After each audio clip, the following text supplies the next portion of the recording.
존경하는 국민 여러분, 더불어민주당 대통령 후보 이재명입니다. 오늘은 5.18 광주 민주화운동 45주년이 되는 날입니다. 한강 작가가 이런 의문을 가졌다고 합니다. 과거는 미래를 도울 수 있을까?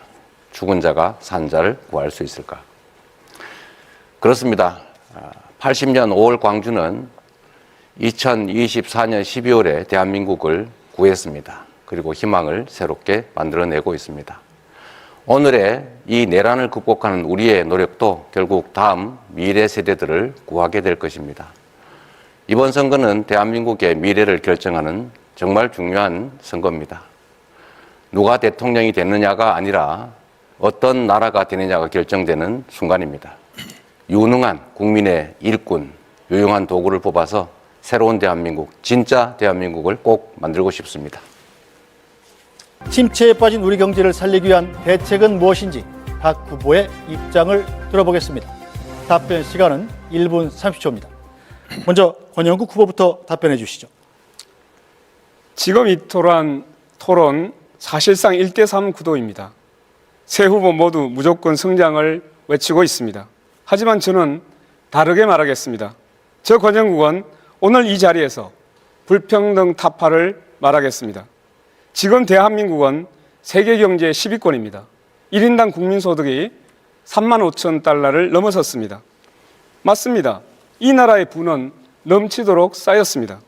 그런데 왜 절반의 국민은 카드값을 걱정하고 청년은 취업 대신 이민을 검색하며 노인은 왜 폐지를 주어야 합니까? 돈은 위로 쌓였고 고통은 아래로 흐릅니다. 성장은 숫자였을 뿐 삶은 나아지지 않았습니다. 이대로는 안 됩니다. 성장에 가려진 불평등을 직시해야 합니다. 해답은 분명합니다. 부자 감세가 아니라 부재 정세여야 합니다.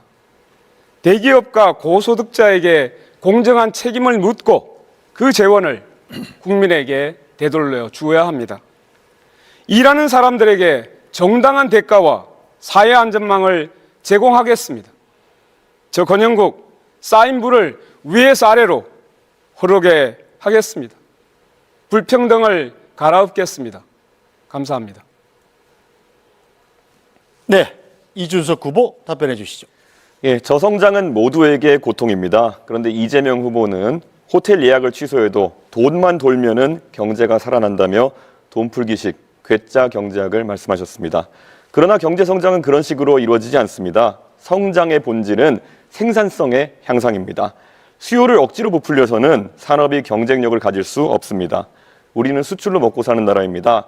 국제과학기술 패권 경쟁에서 살아남아야 경쟁력 있는 상품을 만들 수 있습니다. 사람의 역량을 키워야 AI와 로봇에 대체되지 않고 일자리도 지킬 수 있습니다. 민생도 외면하지 않겠습니다. 지금처럼 고물가, 저수요 상황에서 무작정 돈을 풀면 자영업자는 재료비와 임대료 부담만 늘을 것입니다. 빚으로 쌓은 성장은 모래 위에 사상 누각입니다. 우리는 IMF를 통해 그 뼈아픈 교훈을 이미 겪었습니다. 저는 지역의 경제 현실에 맞게 최저임금을 자율조정할 수 있도록 제도를 만들겠습니다. 자영업자의 숨통부터 틔우겠습니다. 저 이준석, 포퓰리즘이 아닌 실력으로, 돈풀기가 아닌 교육과 생산성으로 대한민국을 다시 성장시키겠습니다. 40년 만의 내란을 가까스로 극복한 우리 대한민국이 이번에는 30년 만에 또다시 IMF와 같은 환란을 맞이할 수는 없습니다.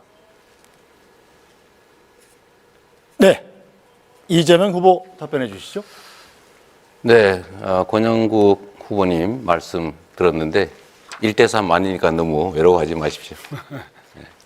성장을 해야 분배도 있고 또 분배가 없는 성장은 있을 수가 없죠. 지금 말씀들 다 하신 것처럼 지금 마이너스 성장을 하고 있습니다. 1분기에 0.2% 마이너스 성장을 했다고 하고 그중에 특히 내수가 2분기째 마이너스 성장이라고 합니다. 즉 국내 내수 경기가 완전히 죽었다는 얘기죠. 결국 그러다 보니까 골목이 다 망하고 있고 이 서민들의 주머니가 비어가고 자영업자들은 매출이 줄어서 가게들이 비어가고 있습니다. 망하고 있습니다. 대책을 세워야 되겠죠.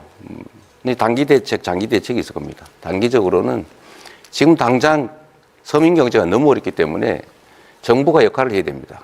원래 가계, 기업, 정부 이 3개 영역이 적정한 자기 역할이 있는데 이런 불경기에는 정부가 조정 역할을 해줘야 되는 것입니다. 곧바로 가능한 범위 내에서 추경을 해서 서민 경기를, 내수 경기를 살리는 게 중요하겠습니다. 두 번째로 이제 장기 대책이 필요한데 이제 지역 계속 지속적으로 성장률이 떨어지기 때문에 이제 성장 동력을 회복해야 됩니다. 우리가 자주 말하는 인공지능을 포함하는 첨단 기술 산업을 육성해야 되겠고 또 재생에너지 산업도 육성을 해야 되겠고 특히 제가 관심 갖는 문화산업 육성을 통해서 새로운 영역을 만들어내고 그 속에서 공평한 성장의 기회를 성장의 결과를 나오도록 네. 자, 김문수 후보 답변해 주시죠. 예, 저는 우선 민생경제 활성화 방안으로서 가장 경기에 민감한 자영업자 소상공인들의 일자리를 지키도록 하겠습니다. 우선 소비 진작을 위해서 확실하게 많은 지원을 하고 또 소상공인의 채무를 조정하겠습니다. 또 금융 지원을 강화하겠습니다. 또 최근에 건설업이 매우 어려운데 이 건설업 부분에 대해서도 특별한 지원책을 마련하도록 하겠습니다. 기업이 또 좋은 일자리를 만들 수 있도록 규제를 완전히 판가리 하도록 하겠습니다. 규제를 많이 없애서 기업이 해외로 나가지 않더라도 국내에서 마음 놓고 사업을 하고 또 일자리를 만들 수 있도록 하겠습니다. 또 일자리 만드는 기업에 대해서는 특별한 혜택을 많이 줄 수 있도록 하겠습니다. 그리고 정부는 R&D, 특히 정부의 여러 가지 R&D 부분을 대폭적으로 지원해서 미래 산업에 많은 투자를 하고 또 그 분야로 기업을 지원하도록 하겠습니다. 지금 각 대학 같은 데도 이 R&D 부분 확실하게 지원을 하겠습니다. 정부 부처의 평가 지표도 일자리를 중심으로 해서 평가해서 잘하는 부서에는 그만큼 혜택을 주도록 하겠습니다. 네, 이상입니다. 네. 후보들의 답변 들어봤습니다. 같은 주제로 시간 총량제 토론 이어가겠습니다. 각 후보에게는 발언할 수 있는 6분 30초의 총량 시간이 있습니다. 한 번 발언할 때 되도록 1분 30초를 넘지 않도록 해주시기 바랍니다. 발언하실 분은 손을 드시면 제가 발언권을 드리고요. 2분 이상이 동시에 손을 든 경우에는 남는 시간이 많은 분부터 발언권을 드리도록 하겠습니다. 자, 그럼 지금부터 토론 시작하겠습니다. 권영국 후보부터 발언 시작하시죠. 예, 김문수 후보에게 묻겠습니다. 네, 윤석열 씨가 12월 3일 내란의 우두머리라는 사실 인정합니까? 내란이라기보다는 헌정질서를 계엄을 했죠. 파괴하고 군을 동원한 내란기도 그 책임 인정합니까? 계엄을 한 그리고 것은 그 계엄이 이 나라 경제에 비수를 꽂았다는 사실, 자영업자, 소상공인, 관광, 소비, 투자 모든 흐름을 끊었다는 사실 인정하십니까? 경제가 어려워진 점은 사실이죠. 김문수 후보는 윤석열 정부의 노동부 장관이었습니다. 그런 분이 지금 윤석열을 감싸며 대선에 나왔습니다. 탈당이란 말도 못했고 뜻대로 하시라고 조아렸습니다. 그 대가로 윤석열 지지선은 받으니 기쁘십니까? 이쯤 되면 내란 우두머리 윤석열의 대리인 아닙니까?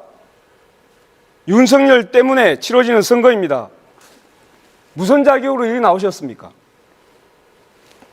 분명히 말씀드립니다. 국민 앞에 석고대죄하시고 사퇴해야 하는 것 아닙니까? 답변해 보시죠. 지금 말씀이 좀 과한데요. 윤석열 대통령의 계엄은 잘못되었고 제가 알았다면 당연히 말렸겠습니다. 그러나 그게 내란이냐 하는 것은 지금 현재 재판 중이고 그런 부분에 대해서는 여러 가지로 판단이 많이 남아 있습니다. 또 이 계엄으로 인해서 지금 우리 소상공인이든지 경제가 어려워진 점은 사실입니다. 그러나 그에 못지않게 또 김문수 그동안 의원님, 계속 탄핵이다. 김문수 의원님, 이런 많은 어려움 잠깐 때문에 제가 말씀드리겠습니다. 예, 30초 보장을 해주셔야죠. 지금 이것은 총량제입니다.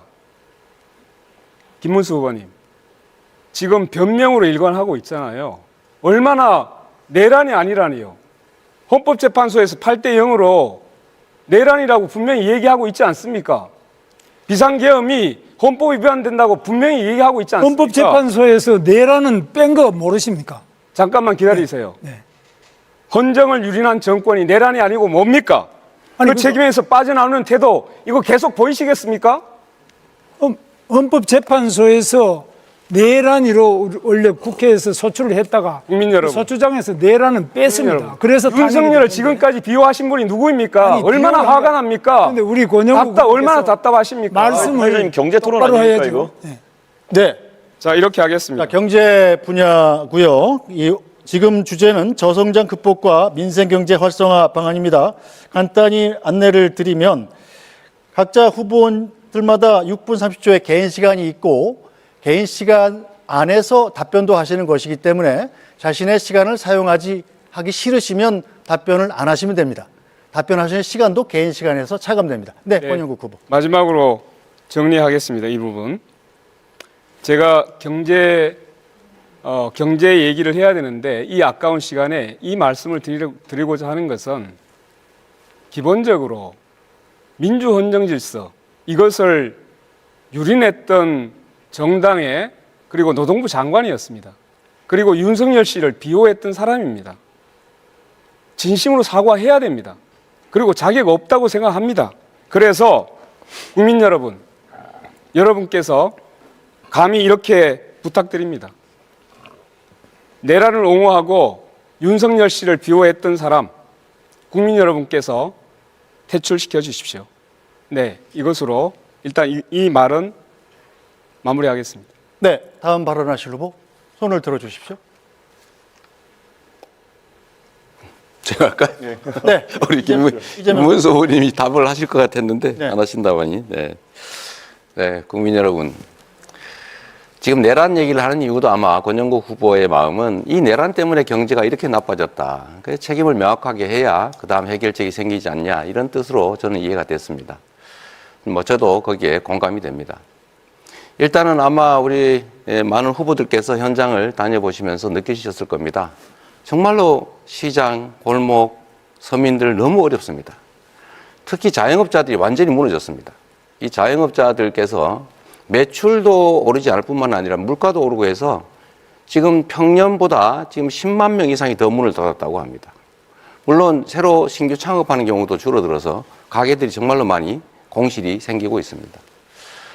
저는 그래서 이 문제를 한번 근본적으로 되짚어보자. 김문수 후보님께서 이제 소상공인 자영업자에 관한 정책들을 여러 개 내셨더라고요. 뭐 채무 조정 얘기도 하시고 그러던데 저는 이 코로나 극복 과정에서 다른 나라들은 전부 국가 부채를 늘려가면서 이 자영업자와 국민들을 지원을 했습니다. 근데 우리나라는 정책 방향이 좀 바뀌어서 다 국가가 빚을 안 지고 국민들한테 돈을 빌려줬어요. 그래서 국민들이 빚이 늘어났습니다. 이번에는 이 문제에 대해서 좀 근본적으로 채무 조정 정도를 넘어서서 일정 정도는 정책 자금 대출 부분은 상당 정도 탕감을 해주는 게 필요하지 않냐. 그 얘기를 제가 꽤 오랫동안 했는데 혹시 우리 김문수 후보님 그 점에 대해서 어떻게 생각하시는지 말씀 한번 들어보고 싶습니다. 소상공인들에 대해서는 여러 가지 대출도 해주고 지원을 많이 하자고 아까 제가 말씀드렸습니다. 금융 지원이 특별히 필요하고 그 외에도 또 소비를 진작하기 위한 대책이 많이 필요하다고 생각합니다. 아니, 그러니까 제가 말씀드린 거는 국가 부채가 늘지 않아서 좋다고 할 게 아니라 국가 부채를 감수하고라도 다른 나라처럼 소상공인 서민들에 대한 코로나 극복 비용을 정부가 부담했어야 된다. 안 했으니 지금이라도 그 부담을 정부가 좀 떠안는 게 어떠냐. 이 말씀에 동의하시는지를 물어본 겁니다. 그래서 그 부분은 경우에 따라서 이제 보겠습니다만은 코로나 이후에 코로나 때는 이제 지나간 문제고요. 코로나 이후에 지금 여러 가지 어려운 점 처해 있는데 그중에 코로나 때의 부채 때문에 그런 부분도 있고 여러 가지 있기 때문에 그런 부분은 정부에서 적극적으로 해서 소상공인을 생환시키기 위한 살려내기 위한 다양한 대책을 세우는데 여기에는 국가 부채가 일정한 정도 늘어날 수밖에 없습니다. 그걸 감수를 해야 된다고 생각합니다. 네, 감사드립니다. 국민 여러분, 일단 이런 단기적인 대책도 중요한데 장기적으로는 아까 시간이 짧아 말씀을 못 드렸는데 경제 시스템을 장기적으로 좀 바꿔야 됩니다. 그러니까 지금 이 정부처럼 무슨 R&D 예산을 대폭 깎아가지고 예산을 아낀다고 해서 아예 기술 개발의 길을 막는다든지 이렇게 하면 절대 안 되죠. 첨단 AI를 포함한 첨단 산업 산업들을 대대적으로 육성해야 됩니다. 그래야 새 길이 생깁니다. 두 번째는 이 정부가 정말로 잘못한 것인데 재생에너지 산업을 탄압을 했는데 재생에너지 산업을 적극 지원해야 됩니다. 거기서 재생에너지 생산 과정에서 또는 공급 과정에서 또는 재생에너지를 활용하는 글로벌 기업들이 또 들어올 수가 있겠죠. 세 번째는 문화산업들을 적극 육성해야 된다고 생각합니다. 다음 부분은 좀 달리 논의하겠지만 우리 이준석 후보는 어떠세요? 저는 문화산업이 우리가 상당히 기회가 많다, 영향이 된다고 생각하는데 혹시 이런 문화산업 그 진흥에 대해서 생각해 보신 게 있으면 말씀 좀 듣고 싶습니다. 당연히 문화산업 같은 경우에는 저희가 앞으로 관광산업과 더불어서 키워나가야 되는 3차 산업의 핵심 과제고요. 저는 바우처 사업 같은 것을 통해 가지고 문화의 소비를 늘리는 것이 필요하다 이런 생각을 하고 있습니다. 특히 가장 소외받은 부분, 뭐 전통음악이라든지 아니면 고전음악이라든지 이런 부분의 예술가들 같은 경우에는 지금 팝컬처와 다르게 이 수요를 찾지 못해가지고 예술 영위해 나가는 것 자체에 어려움을 겪고 있습니다. 그래서 일정량의 바우처 제도가 필요하다 이런 생각하고 있습니다. 네. 예, 제가 한번 네. 말씀드립니다. 이준석 후보. 국민 여러분 잘 아시겠지만은 정말 앞에 후보님 말씀하신 것처럼 굉장히 민생이 어렵습니다. 그렇기 때문에 우리가 더 조심해야 되는 것은 항상 어려울 때 나타나는 그런 유혹들입니다. 지금 보면 오늘 저는 아마 이재명 후보께서 많은 정책을 얘기하시겠지만은 다 해준다 얘기하실 겁니다. 이것도 해주고 저것도 해주고 다 돈이야 뭐 땡겨 쓰면 된다 이렇게 말씀하실 텐데요. 재정이 이걸 부담할 수 없느냐 있느냐 이게 굉장히 중요한 것인데 그 부분에 대해서 기자들이 질문할 때마다 뭐 진성준 의원님도 그렇고요. 그건 나중에 가가지고 집권한 다음에 알아보겠다 이런 식으로 말씀하시는 경우가 많기 때문에 그게 좀 허황됐다 이렇게 생각하는 부분이 있습니다. 자, 이재명 후보님. 네. 그 전 국민 AI 한다고 하셨잖아요. 네. 모두의 AI. 근데 네. 이게 정확히 어떤 방식으로 하겠다는 건가요? 왜냐하면은 지금 뭐 챗GPT 같이 상용화된 서비스 기준으로 하면은 전 국민에게 이런 계정을 보급하려면 뭐 12조 원 가까운 예산이 수반될 것이고 그것이 아니라 만약에 자체 AI를 구축하겠다 뭐 이런 이야기라면은 이건 뭐 전 세계적으로 전무후무한 일이 되겠지만은 결국에는 또 대한민국 IT 산업이 AI가 갈라파고스화되는 거 아니냐 이런 이야기를 할 수 있습니다. 어떤 방식입니까? 너무 비관적으로 보시는 것 같아요. 제가 드리는 말씀은 지금 현재도 지금 우리가 챗 GPT를 저 같은 경우는 $22 정도를 주고 이제 유료로 쓰고 있죠. 국내 데이터를 기반으로 한 우리 독자적인 이 LLM을 만들어내면 큰 비용이 개발 단계는 들겠죠. 그런데 또 해야 될 일입니다. 소위 소버린 AI라고 보통 부르잖아요. 거기에 개발을 집중해서 우리 국민들은 최소한 전자계산기를 쓰듯이 이런 챗 GPT를 무료로 쓸 수 있게 하겠다. 근데 생각하는 것만큼 뭐 12조 원이 들거나 그러지는 않을 겁니다. 그러면 개발했을 때 그 개발 주체를 지정해서 뭐 입찰을 할 겁니까? 아니면 잘 만들어진 걸 뭐 고르겠다는 겁니까? 그러니까 말씀드린 대로 우리가 이제 연구개발 예산을 만들잖아요. 그러면 정부가 지원을 하지 않습니까? 어차피 R&D 예산을. 그럼 민간 기업들하고 연합을 해서 공동 개발을 하면 되죠. 운영 주체는 민간으로 하고. 그럼 예를 들어 한 3가지의 AI 시스템이 나왔다고 봅시다. 그럼 하나를 선정하실 겁니까? 아니 그거를 같이 합동으로 연구 개발하면 된다는 거죠. 하나의 단일체 우리 국가만의 그런 AI 그렇죠. 네. 천하통일해서 하나를 만들겠다 이런 말씀이십니까? 가급적이면. 그럼 민간에서 하는 걸 막을 필요는 그렇게 해가지고 어떤 AI 파운데이션 모델이 나올지는 잘 모르겠습니다만은 이거 외에도 보면 지금 이재명 후보에 대해서 많은 지적이 들어오는 게 호텔 경제학이라 들어보셨습니까? 본인이 지어낸 말이죠. 그건 성장을 말한 게 아니고 경제 순환이 필요하다는 걸 극단적으로 단순화해서 설명한 거예요. 그럼 그 경제 순환을 했을 때 이게 결국에는 케인지언 승수 효과 같은 것을 노리고 하신 말씀이십니까? 아니면 어떤 취지입니까? 승수 효과 얘기를 한 거죠. 예를 들면 돈이란 고정돼 있으면 있어도 없는 것과 같죠. 근데 한 번 쓰여지느냐, 2번 쓰여지느냐, 3번 쓰여지느냐에 따라서 경제가 순환이 되면 그 자체에서도. 그런데 이 그림 그리신 걸 보면은 도는 과정에서 돈이 사라지지 않고 계속 그 한계 소비 성향이 1로 해가지고 계속 돌거든요. 무한동력입니까 그러면? 그 그림을 그린 것은 내가 그린 게 아니고. 본인 말씀하신 거 그대로 그렸던데요. 어디가 잘못된 겁니까? 예를 들면 그건 예일 뿐이다라고 생각하시면 좋을 것 같아요. 근데 그때 잘못됐다 생각하셨다면 왜 며칠 전에 또 하셨어요? 저는 왜 잘못됐습니까? 그럼 그렇게 1로 계속 돕니까 소비 성향이? 일로 돌지는 않죠. 그건 극단적인 예를 한번 들어본 거라니까요. 왜 그렇게 단순하세요? 단순하게 말씀하셨잖아요. 근데 이걸 이해하기 쉬우라고 단순하게 말한 거예요. 호텔이 취소한다는 부분까지 완벽하게 그림의 인들을 말씀하셨지 않습니까? 그럼요. 그런 것처럼 경제는 순환이 중요하다. 아니 저는 이재명 후보님께 명쾌하게 좀 해명하실 기회를 드리는 건데 그냥 그게 그런 거다 이러고 가시면 되겠습니까? 저는 충분히 설명해서 이해를 못 하시는 것 같아요. 아 그런 겁니다. 그래요. 예, 이재명 후보님 정년 연장을 하실 계획이라고 이제 들었는데 이렇게 되면 젊은 세대의 일자리는 악영향을 주는 거 아닙니까? 글쎄, 그 점에 대해서 동의하기 어렵습니다. 젊은 세대도 많이 동의하고 있고요. 젊은 세대의 일자리와 정년이 늘어나는 일자리가 반드시 일치하지는 않습니다. 그러니까 매번 이런 식으로 답변하실 것 같으면은 정년 연장도 하고 젊은 세대도 일자리가 늘어난다 이렇게 답하실 거면은 도대체 무슨 토론을 하자는 건지 잘 모르겠습니다. 정년 연장하는데 어떻게 청년 일자리가 늘어납니까? 너무 극단적이십니다. 예. 예, 네, 제가 그럼 다음. 김문수 후보 발언하시죠. 예. 이재명 후보는 그저께 전북 군산 유세를 가셔가지고 네. 커피 한 잔의 원가가 120원이라고 발언하셔가지고 지금 뭐 굉장히 시끄럽죠. 어떻게 커피 원가가 지금 또 120원이라고 생각하십니까? 역시 이것도 하나의 예인데 이 말에는 맥락이라는 게 있죠. 제가 말씀드린 것은 커피의 원재료 값은 제가 말씀드렸던 2019년 봄경 정도에는 120원 정도 한 게 맞아요. 거기는 인건비나 또는 시설비 같은 게 감안되지 않은 거죠.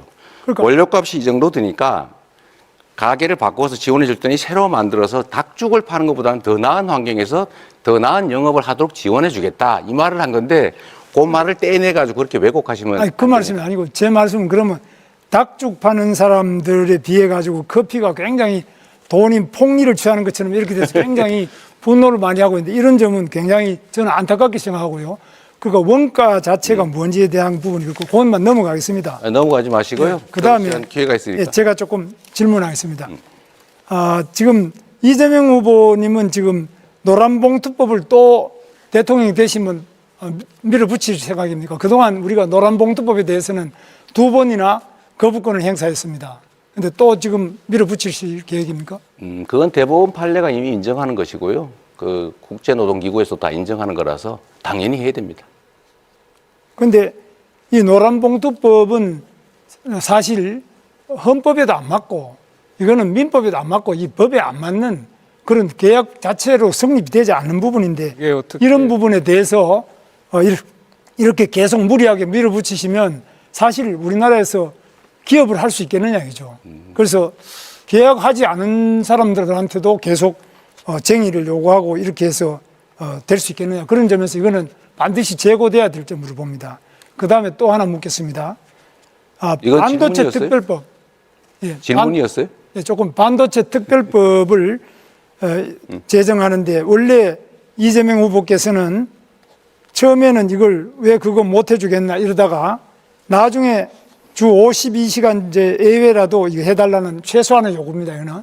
그런데 이런 부분에 R&D를 하고 연봉이 상당히 높고 건강권이 보장되면은 주 52시간제 예외를 해달라는 거 이 법도 안 해줘가지고 제가 고용노동부 고시로서 그냥 그걸 해드렸습니다. 그런데 이렇게 하고 본인이 이 뭐 기업을 지원하겠다, 또 반도체 부분을 지원하겠다 이렇게 말씀하시는데 이게 상당히 모순되는 이야기 아닙니까? 말씀을 드리면 노동부 장관으로 본인이 직접 그렇게 말씀하셨죠. 3개월 단위의 유연제를 6개월로 늘려주면 충분하다. 네.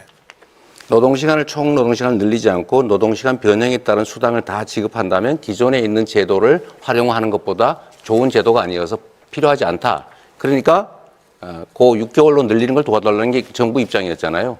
그렇습니다. 그런데 뭐 어쩌라고요?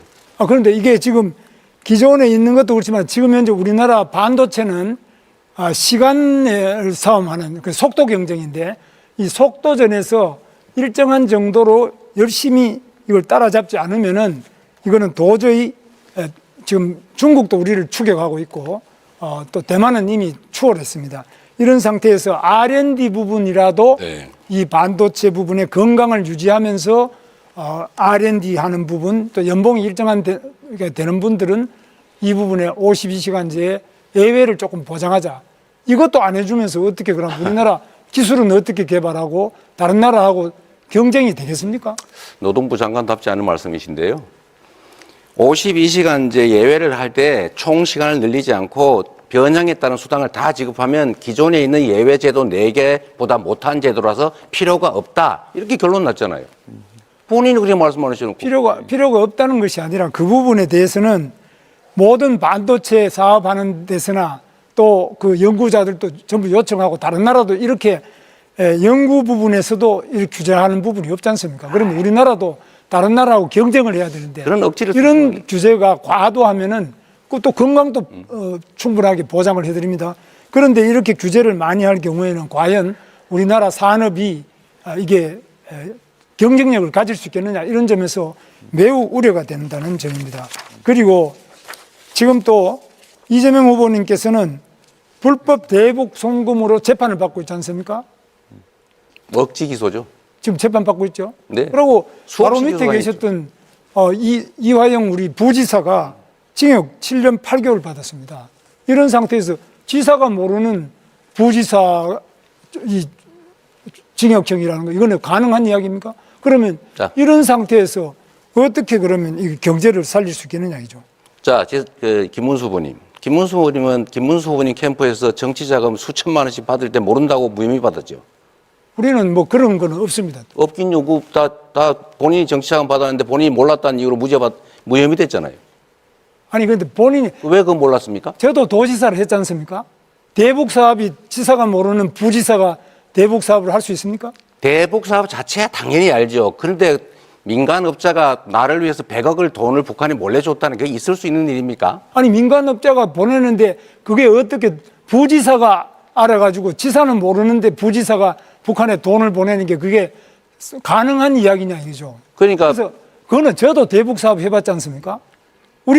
저도 도지사를 해봤지 않습니까? 저도 경기도지사를 해보고 우리 이재명 후보도 도지사를 해봤는데 네. 가능하지 않은 이야기인데 어떻게 해서 그렇게 딱 잡아떼시냐. 이재명 후보는 지금 발언 시간 6분 30초를 전부 사용하셨기 때문에 질문을 해도 답변하실 수가 없고요. 혹시 김문수 후보께서 양도를 해주시면 김문수 후보의 시간을 사용해서 답변할 수는 있습니다. 아니 그러니까 저는 뭐 제가 양보라기보다는 5초만 주시죠. 아니 5초가 좋은데 5초 하십시오. 김문수 후보님 두 번이나 김문수 후보님 측근들이 경기도 산하기관에서 정치자금 불법으로 모금해서 처벌받았는데 김문수 후보님 왜 몰랐습니까? 네. 그거하고는 전혀 다른 문제죠. 이거는 아시다시피 대북 사업은 지사가 모르는데 부지사가 할 수 없는 사업이죠. 대북 사업과 관련돼서 뇌물을 준 건 다른 거죠. 네, 이재명 후보는 발언 시간을 전부 사용하셨습니다. 자, 아까부터 지금 이준석 후보가 손을 들고 있는데요. 일단 이준석 후보께 발언권을 넘기겠습니다. 네, 하시죠. 예, 김문수 후보님, 기본소득이라는 정책에 대해서 어떻게 생각하십니까? 그건 뭐 말이 안 되는 이야기죠. 그 기본소득이라는 게 말이 안 되기 때문에 이재명 후보도 지금 아마 주장 안 하는 걸로 알고 있습니다. 국민의힘에 입당을 언제 하셨죠? 최근에? 제가 입당한 거요. 예. 저는 4월에 했습니다. 근데 국민의힘의 지금 정강 정책을 살펴보면은 기본소득을 실천하겠다라는 내용이 들어가 있습니다. 그런데 이것을 알고 그 정강 정책에 동의해서 입당하신 것인지 아니면 정치적 상황 때문에 입당하신 건지 궁금합니다. 그 부분은 뭐 저는 잘 몰랐습니다만. 예. 그러면 뭐 이런 상황에서 기본소득에 대해 가지고 그럼 입장을 이제 당 차원에서 바꿀 생각이 있으십니까? 지금 당 정강 정책대로라면 한다고 돼 있습니다.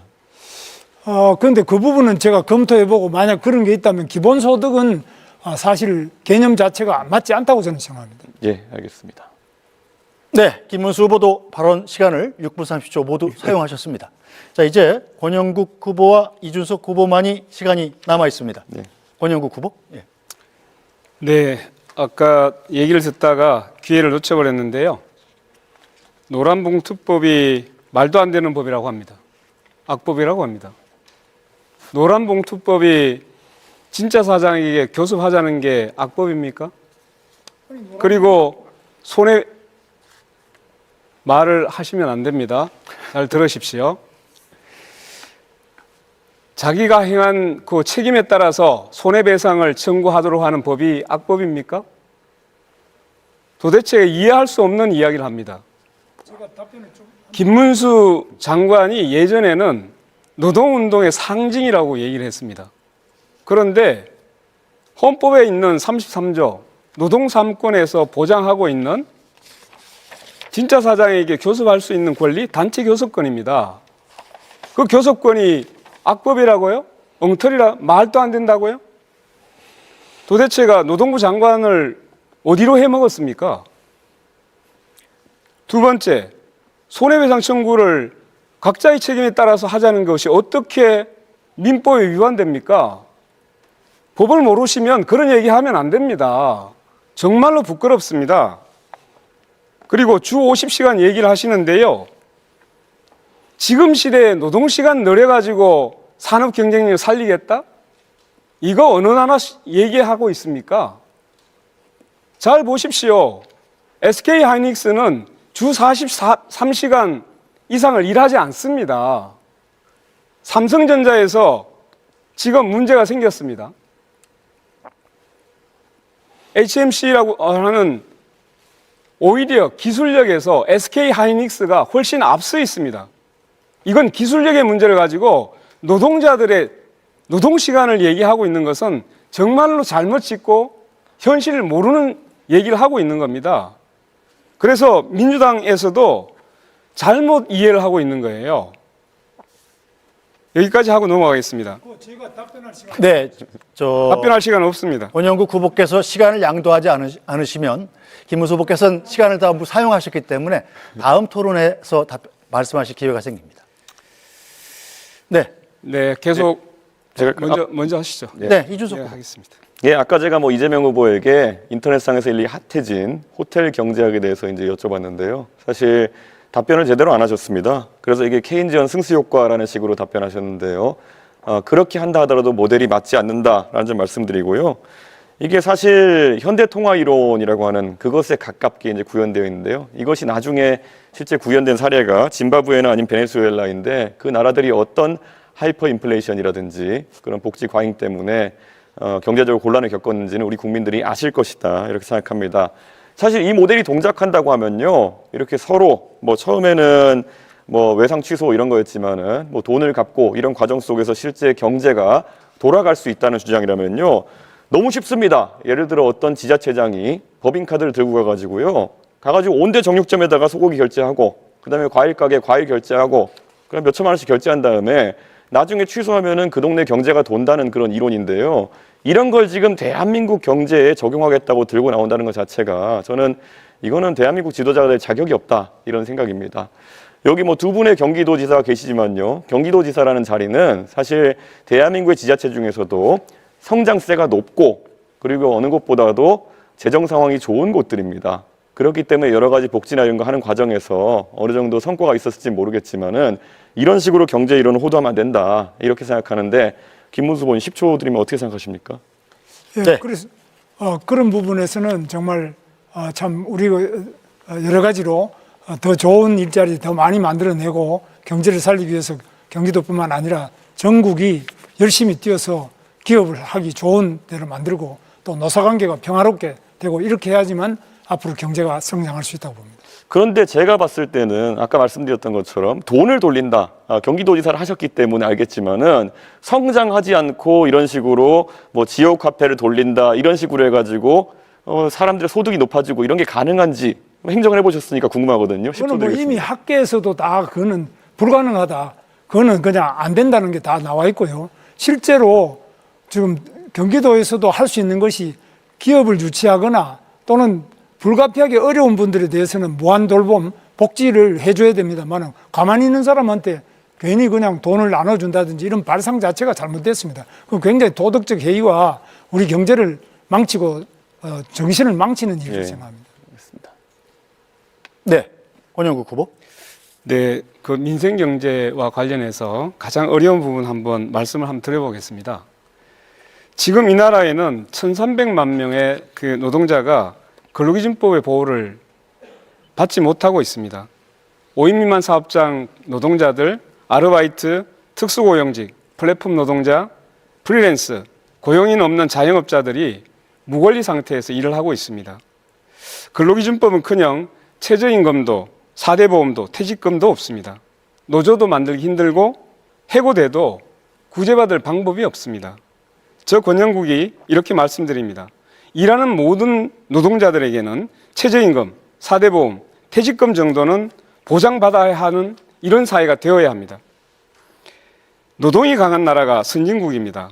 이 부분에 대해서 일하는 모든 노동자들에게 최소한 최저임금, 4대 보험, 퇴직금 이거 보장받아야 되지 않겠습니까? 제가 10초만 드리겠습니다. 이재명 후보님께 답변 주시죠. 앞으로 당연히 그런 방향으로 가야죠. 다만 경제력이 감당할 수 있느냐 문제일 텐데 저는 우리 경제력 수준이 지금도 어느 정도는 되고 지금 하자는 건 아니고 경제력 수준을 좀 더 올려서 그게 가야 된다고 생각합니다. 네네. 네. 자, 계속하겠습니다. 지금 여러 가지 이제 재정이 쓰여야 할 그 여러 투자도 말씀하시고 하시는데 윤석열 정부는 부자 감세에 밀어붙였습니다.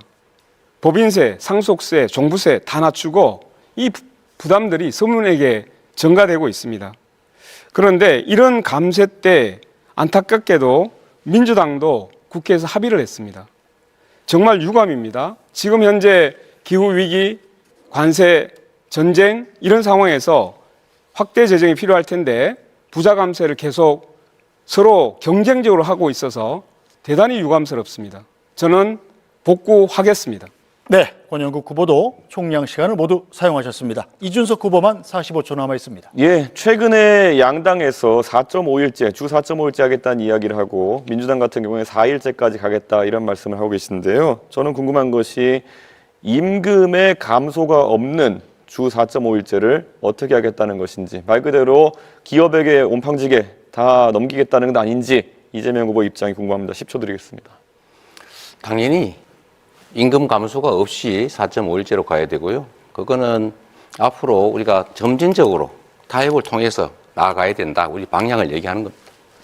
예, 지금 확인하신 것처럼 이재명 후보는 어떻게가 빠져 있고 그냥 이렇게 하겠다 저렇게 하겠다 이런 말씀만 하고 있습니다. 원래 사람들이 어려울 때 옆에 사이비 종교가 다가오는 것처럼 가장 위험한 형태의 사람이다 말씀드리겠습니다. 네, 자, 네 후보 모두 시간 총량 6분 30초씩을 모두 사용하셨습니다. 첫 번째 토론은 여기서 마치겠습니다. 자, 어떻습니까? 긴장이 좀 풀리셨나요? 가급적 주제인 경제에서 많이 벗어나지는 않아 주시기를 부탁드리겠습니다. 이번에는 공약 검증 토론으로 진행해 보겠습니다. 후보들의 핵심 공약 발표를 먼저 듣고 주도권 토론으로 서로를 검증하는 방식입니다. 바로 진행해 보겠습니다. 주제는 트럼프 시대의 통상 전략입니다. 트럼프 행정부 출범 이후에 미국의 보호무역주의와 상호관세 정책이 실현되면서 통상 전쟁이 격화하고 있습니다. 이에 따라 경제 불확실성이 커지는 가운데 경기 둔화의 문제도 심각한 상황입니다. 이에 대한 각 후보의 공약을 들어보겠습니다. 발표 시간은 1분 30초입니다. 순서에 의해서 이준석 후보부터 공약 발표 시작하시죠. 트럼프 행정부의 통상전쟁은 아메리카 퍼스트라는 구호 아래 시작됐습니다. 그러나 미국도 자국 내 산업과 소비자에게 피해가 전가된다는 사실을 깨닫고 최근에는 전략을 수정했습니다. 이 사례에서 우리는 깨닫습니다. 상대가 거칠게 나올수록 냉정하고 전략적으로 대응해야 합니다. 국익은 감정이 아니라 치밀한 계산 위에서 세워져야 합니다. 이제 대한민국은 과거와 다릅니다. 반도체 배터리 분야에서 세계적인 경쟁력을 확보했고 방산과 조선업 역시 전략산업으로 성장했습니다. 뿐만 아니라 우리 대한민국은 베트남 전쟁부터 우크라이나 전쟁까지 미국의 안보 전략에 지속적으로 기여한 국가입니다. 따라서 우리는 한미 양국이 단순한 교역국이 아니라 안보와 전략을 공유하는 우방국이라는 인식을 확실하게 해야 합니다. 여기에 중요한 조건이 하나 있습니다. 미국과의 연대를 공고히 하기 위해서는 일본과의 관계 또한 실용적으로 관리해야 합니다. 그런데 이재명 후보는 일본 문제를 정치적으로 이용해온 바가 있습니다. 그리고 과거에 일본을 적성국가라고 표현하기까지 했습니다. 이런 접근으로는 외교 안보의 복잡한 전략 환경을 감당할 수 없다고 생각합니다. 지금 대한민국에 필요한 것은 감정이 아닌 국익, 선언이 아닌 실행입니다. 그것만이 대한민국을 글로벌 위기 속에서 지켜낼 수 있습니다. 네, 이재명 후보 공약 발표하시죠. 네, 트럼프 대통령이 취임하면서 국제 경제 질서가 요동치고 있습니다. 물론 그 트럼프 취임 이전에도 이제 국제사회가 이미 자국 중심주의, 보호무역주의로 회귀하고 있었지만 트럼프 취임으로 인해서 이게 극단화된 것 같습니다. 특히 관세 정책을 통해서 이제 우방국까지 상당히 높은 강도의 압박을 하고 있습니다. 지금 당장 대한민국의 수출 기업들이 곤란을 겪고 있습니다. 그리고 지금 당장 미국과 관세 관련 협상을 해야 됩니다. 저는 이 협상에 있어서 가장 중요한 원칙은 국익 중심이라고 생각합니다. 미국도 요구하는 게 많겠지만 그걸 반드시 100% 관철하겠다는 것은 아닐 것입니다. 또 우리가 맨 먼저 나서서 서둘러서 협상을 조기 타결할 필요는 없을 것 같습니다. 일본도 미리 하겠다는 입장이었다가 지금 좀 선회하고 있습니다. 중국도 마찬가지로 강력하게 부딪히다가 상당 정도로 타협을 했습니다. 섬세하게, 유능하게 이 사태를 잘 준비해야 되겠다는 생각이 듭니다. 대책으로는 이 통상협상을 잘 하되 향후에 수출 시장이나 수출 품목을 좀 다변화할 필요가 있을 겁니다. 특히 경제 영토를 넓히기 위한 외교적 노력이 각별히 필요하지 않을까 생각이 듭니다. 그리고 내수 비중을 이제는 좀 서서히 높여가야 되지 않을까 그런 생각을 하고 있습니다. 자세한 것은 좀 이따 좀 말씀드리겠습니다. 네, 김문수 후보 공약 발표하시죠. 네, 지금 트럼프 대통령과 이 관세 협상부터 여러 가지 한미 간의 현안 문제를 협상을 해야 되는데 트럼프 대통령과 협상에서는 가장 중요한 점이 신뢰입니다. 서로 믿을 수 있을 때만이 이 한미 동맹을 더욱 강화할 수 있습니다. 가장 트럼프 대통령과 저가 가장 우호적인 관계, 여러 가지 신뢰적인 관계가 형성되어 있습니다. 따라서 이런 신뢰를 바탕으로 한미 정상회담을 제가 당선되면 바로 정상회담을 개최를 해서 저희들의 여러 가지 문제, 한미 간의 현안 문제는 단순히 통상 문제만이 아니라 주한미군의 문제, 북한의 핵 무기에 대한 대응, 그리고 중국과의 관계, 또 러시아 문제, 우크라이나 문제, 여러 가지 문제가 있습니다. 우리 한국과 미국 사이는 여러 가지 측면에서 서로 가치를 공동으로 공유하고 있고 또 이익을 공동으로 공유하고 있습니다. 그렇기 때문에 이런 한미의 신뢰를 바탕으로 해서 관세 문제나 이런 문제를 7월 8일 관세가 유예되는 것이 종료되기 전에 성공적으로 끝내도록 하겠습니다. 네, 권영국 후보 공약 발표하시죠. 네, 국민 여러분, 트럼프 대통령의 관세 폭탄은 단순한 관세가 아닙니다. 그것은 약탈입니다. 국내에 투자해야 할 현대 삼성 자본과 일자리를 미국으로 빼앗아 가겠다는 것입니다. 이것은 통상이 아니라 우리의 경제 자주권에 대한 침략입니다. 저 권영국, 트럼프의 약탈적 통상에 굴복하지 않겠습니다. 대한민국의 경제 주권은 결코 협상의 대상이 아닙니다. 미국 눈치 보며 머리 조아리고 조공을 바칠 국민화하는 정부에겐 미래가 없습니다. 싸워야 할 때 싸우지 않는 지도자는 국민의 자존을 지킬 수 없습니다. 스스로 운명을 개척하는 지도자, 자존을 확립한 중견국가의 품격을 가지고 세계의 노동자들과 함께 트럼프와 맞서야 되지 않겠습니까? 그래서 제가 트럼프에게 레드카드를 보냅니다. 다시 보냅니다. 지금 세계는 트럼프와 맞서 싸우고 있습니다. 캐나다, 호주, 멕시코에서 결연하게 트럼프에 맞선 지도자가 승리하고 있습니다. 우리는 미국과 중국 어느 쪽에도 비굴해서는 안 됩니다. 여러 나라들과 연대해서 다자 외교를 펼쳐가야 합니다. 경제 주권과 민생을 우선해서 반도체, 배터리, 에너지 전환, 기후, AI, 바이오 등 국가 산업의 초석을 다지겠습니다. 사람 중심의 경쟁력을 세우겠습니다. 네, 후보들의 공약 들어봤습니다. 주도권 토론으로 바로 이어가죠. 주도권을 가진 후보가 상대 후보를 지명해서 주제와 공약에 대해 질문과 답변을 이어가면서 주도권을 잡고 토론하면 됩니다. 각 후보의 주도권 토론 시간은 6분 30초고요. 주도권을 가진 후보는 한 번 발언하거나 질문할 때 가급적 1분 이내로 해주시기 부탁드립니다. 반드시 2명 이상과 토론해야 하고 상대 후보의 답변 시간 최소 30초를 보장해야 합니다. 자, 이대로 진행되지 않으면 사회자가 개입한다는 점도 알려드리겠습니다. 자, 그럼 이준석 후보부터 주도권 토론 시작하시죠. 예, 이재명 후보께서 최근에 중국과 대만에 관여하지 말고 모두 CS하면 된다 이래가지고 비난을 받은 바가 있습니다. 그런데 뭐 가질 수 있는 입장인데 이건 너무 친중국적인 입장 아니겠습니까? 어떻게 생각하십니까? 너무 단편적인 생각이라고 생각되고요. 제가 드리는 말씀은 국익 중심으로 판단해야 되고 대만과 중국 간의 그 분쟁에 우리가 너무 깊이 관여할 필요가 없다. 현상을 존중하고 우리는 거리를 유지해야 된다. 대만과 중국이 다투면 뭐 대만에도 좋은 관계를, 중국에도 좋은 관계를, 다른 나라도 좋은 관계를 유지할 필요가 있다. 제가 그런 취지의 말씀을 드린 것이고요. 중국 친중이 다르게 생각하는 것은 참 그 정치인으로서는 좀 적절치 않은 표현 같습니다. 예. 그런데 이런 관점에서는 그러면은 앞으로 국제적 분쟁이 발생했을 때 다른 나라도 우리에 대해서 비슷하게 생각할 수 있는 거 아닙니까? 미국 입장에서 트럼프가 뭐 한국이 북한하고 좀 싸우면 어때? 우리 그냥 둘 다 CS하면 되지. 이렇게 나오면 곤란한 거 아닙니까?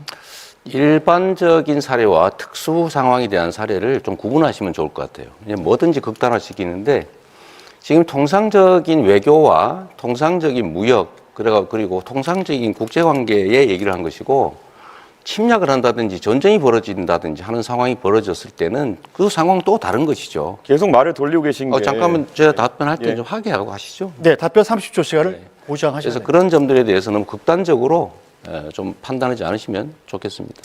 대만과의 관계에서 서로 잘 지낸다 이런 것은 최근에 대만 해협에 대한 위협이 가중되는 상황에서 유사시 발생했을 때 어떻게 대응하겠느냐라는 취지의 그런 질문일 텐데 결국에는 유사시엔 다를 수 있다는 취지로 또 답변하신 거 아닙니까? 그럼 이걸 또 대만이 듣고 중국이 듣고 또 다른 생각할 텐데 이런 식으로 외교에 대해 가지고 하루 자고 일어나면 맨날 답변이 바뀌는 듯한 모습을 보이시면은 신뢰가 떨어지게 되어가지고 결국 외교 관계에서 불리한 입장에 놓이게 됩니다. 결국 양안 관계가 발생했을 때 유사시 상황이 발생했을 때 개입하겠다는 겁니까? 안 하겠다는 겁니까? 침략을 당했을 때 대만이 모든 상황들을 가정을 해가지고 극단화시켜서 판단하면 문제가 생깁니다. 상황이 전개가 됐을 때 그 상황에 맞춰서 유연하게 판단해야 되고 그 판단의 기준은 역시 대한민국의 국익이라야 되고요. 그럴 때 일단 어떤 걸 가정했다고 해서 그대로 밀고 나가면 절대로 안 되죠. 이 외교 관계는 특히 격변하기 때문에 상황에 따른 판단들을 달리 해야 됩니다. 지금 어떤 상태를 가정하고 결정해놓고 상황이 바뀌어도 그대로 가겠다 하는 것은 정말 위험한 생각입니다. 예. 이재명 후보의 공약 중에 보면요. 해남의 솔라시도 그 부지에다가 결국에는 데이터 센터를 왕창 만들겠다. 그리고 그를 위해 가지고 풍력 발전, 서남 해안의 풍력 발전을 많이 활용하겠다 이런 말씀하시는데요. 네. 우선 기본적으로 풍력 발전이 데이터 센터의 안정적인 운영을 위한 알맞은 에너지원이라 보지 않습니다. 그렇기 때문에 결국에는 전라도에선 위에 영광의 원전이라든지 아니면 여수에 있는 화력발전소 등을 이용해가지고 전력을 공급해야 될 것으로 보이는데요. 왜 굳이 그런 불안정한 풍력발전 전원이 있는 곳에다가 이런 데이터 센터를 공약하게 되었는지 의문이고요. 그리고 지금 풍력발전 같은 경우에는 개발 및 운영의 66%, 제조의 83.4%, 금융의 100%가 외국에 넘어가 있고 대부분 그게 중국 쪽입니다. 터빈 분야에서도 보면은 우리나라 업체 점유율은 28%에 불과합니다. 그런데 이런 식으로 전력 생산 단가도 높고 실제로 중국이 많이 장악하고 있는 풍력 발전 시장에 대해 가지고 계속 이렇게 우호적인 발언하는 이유가 무엇인지 궁금하고요.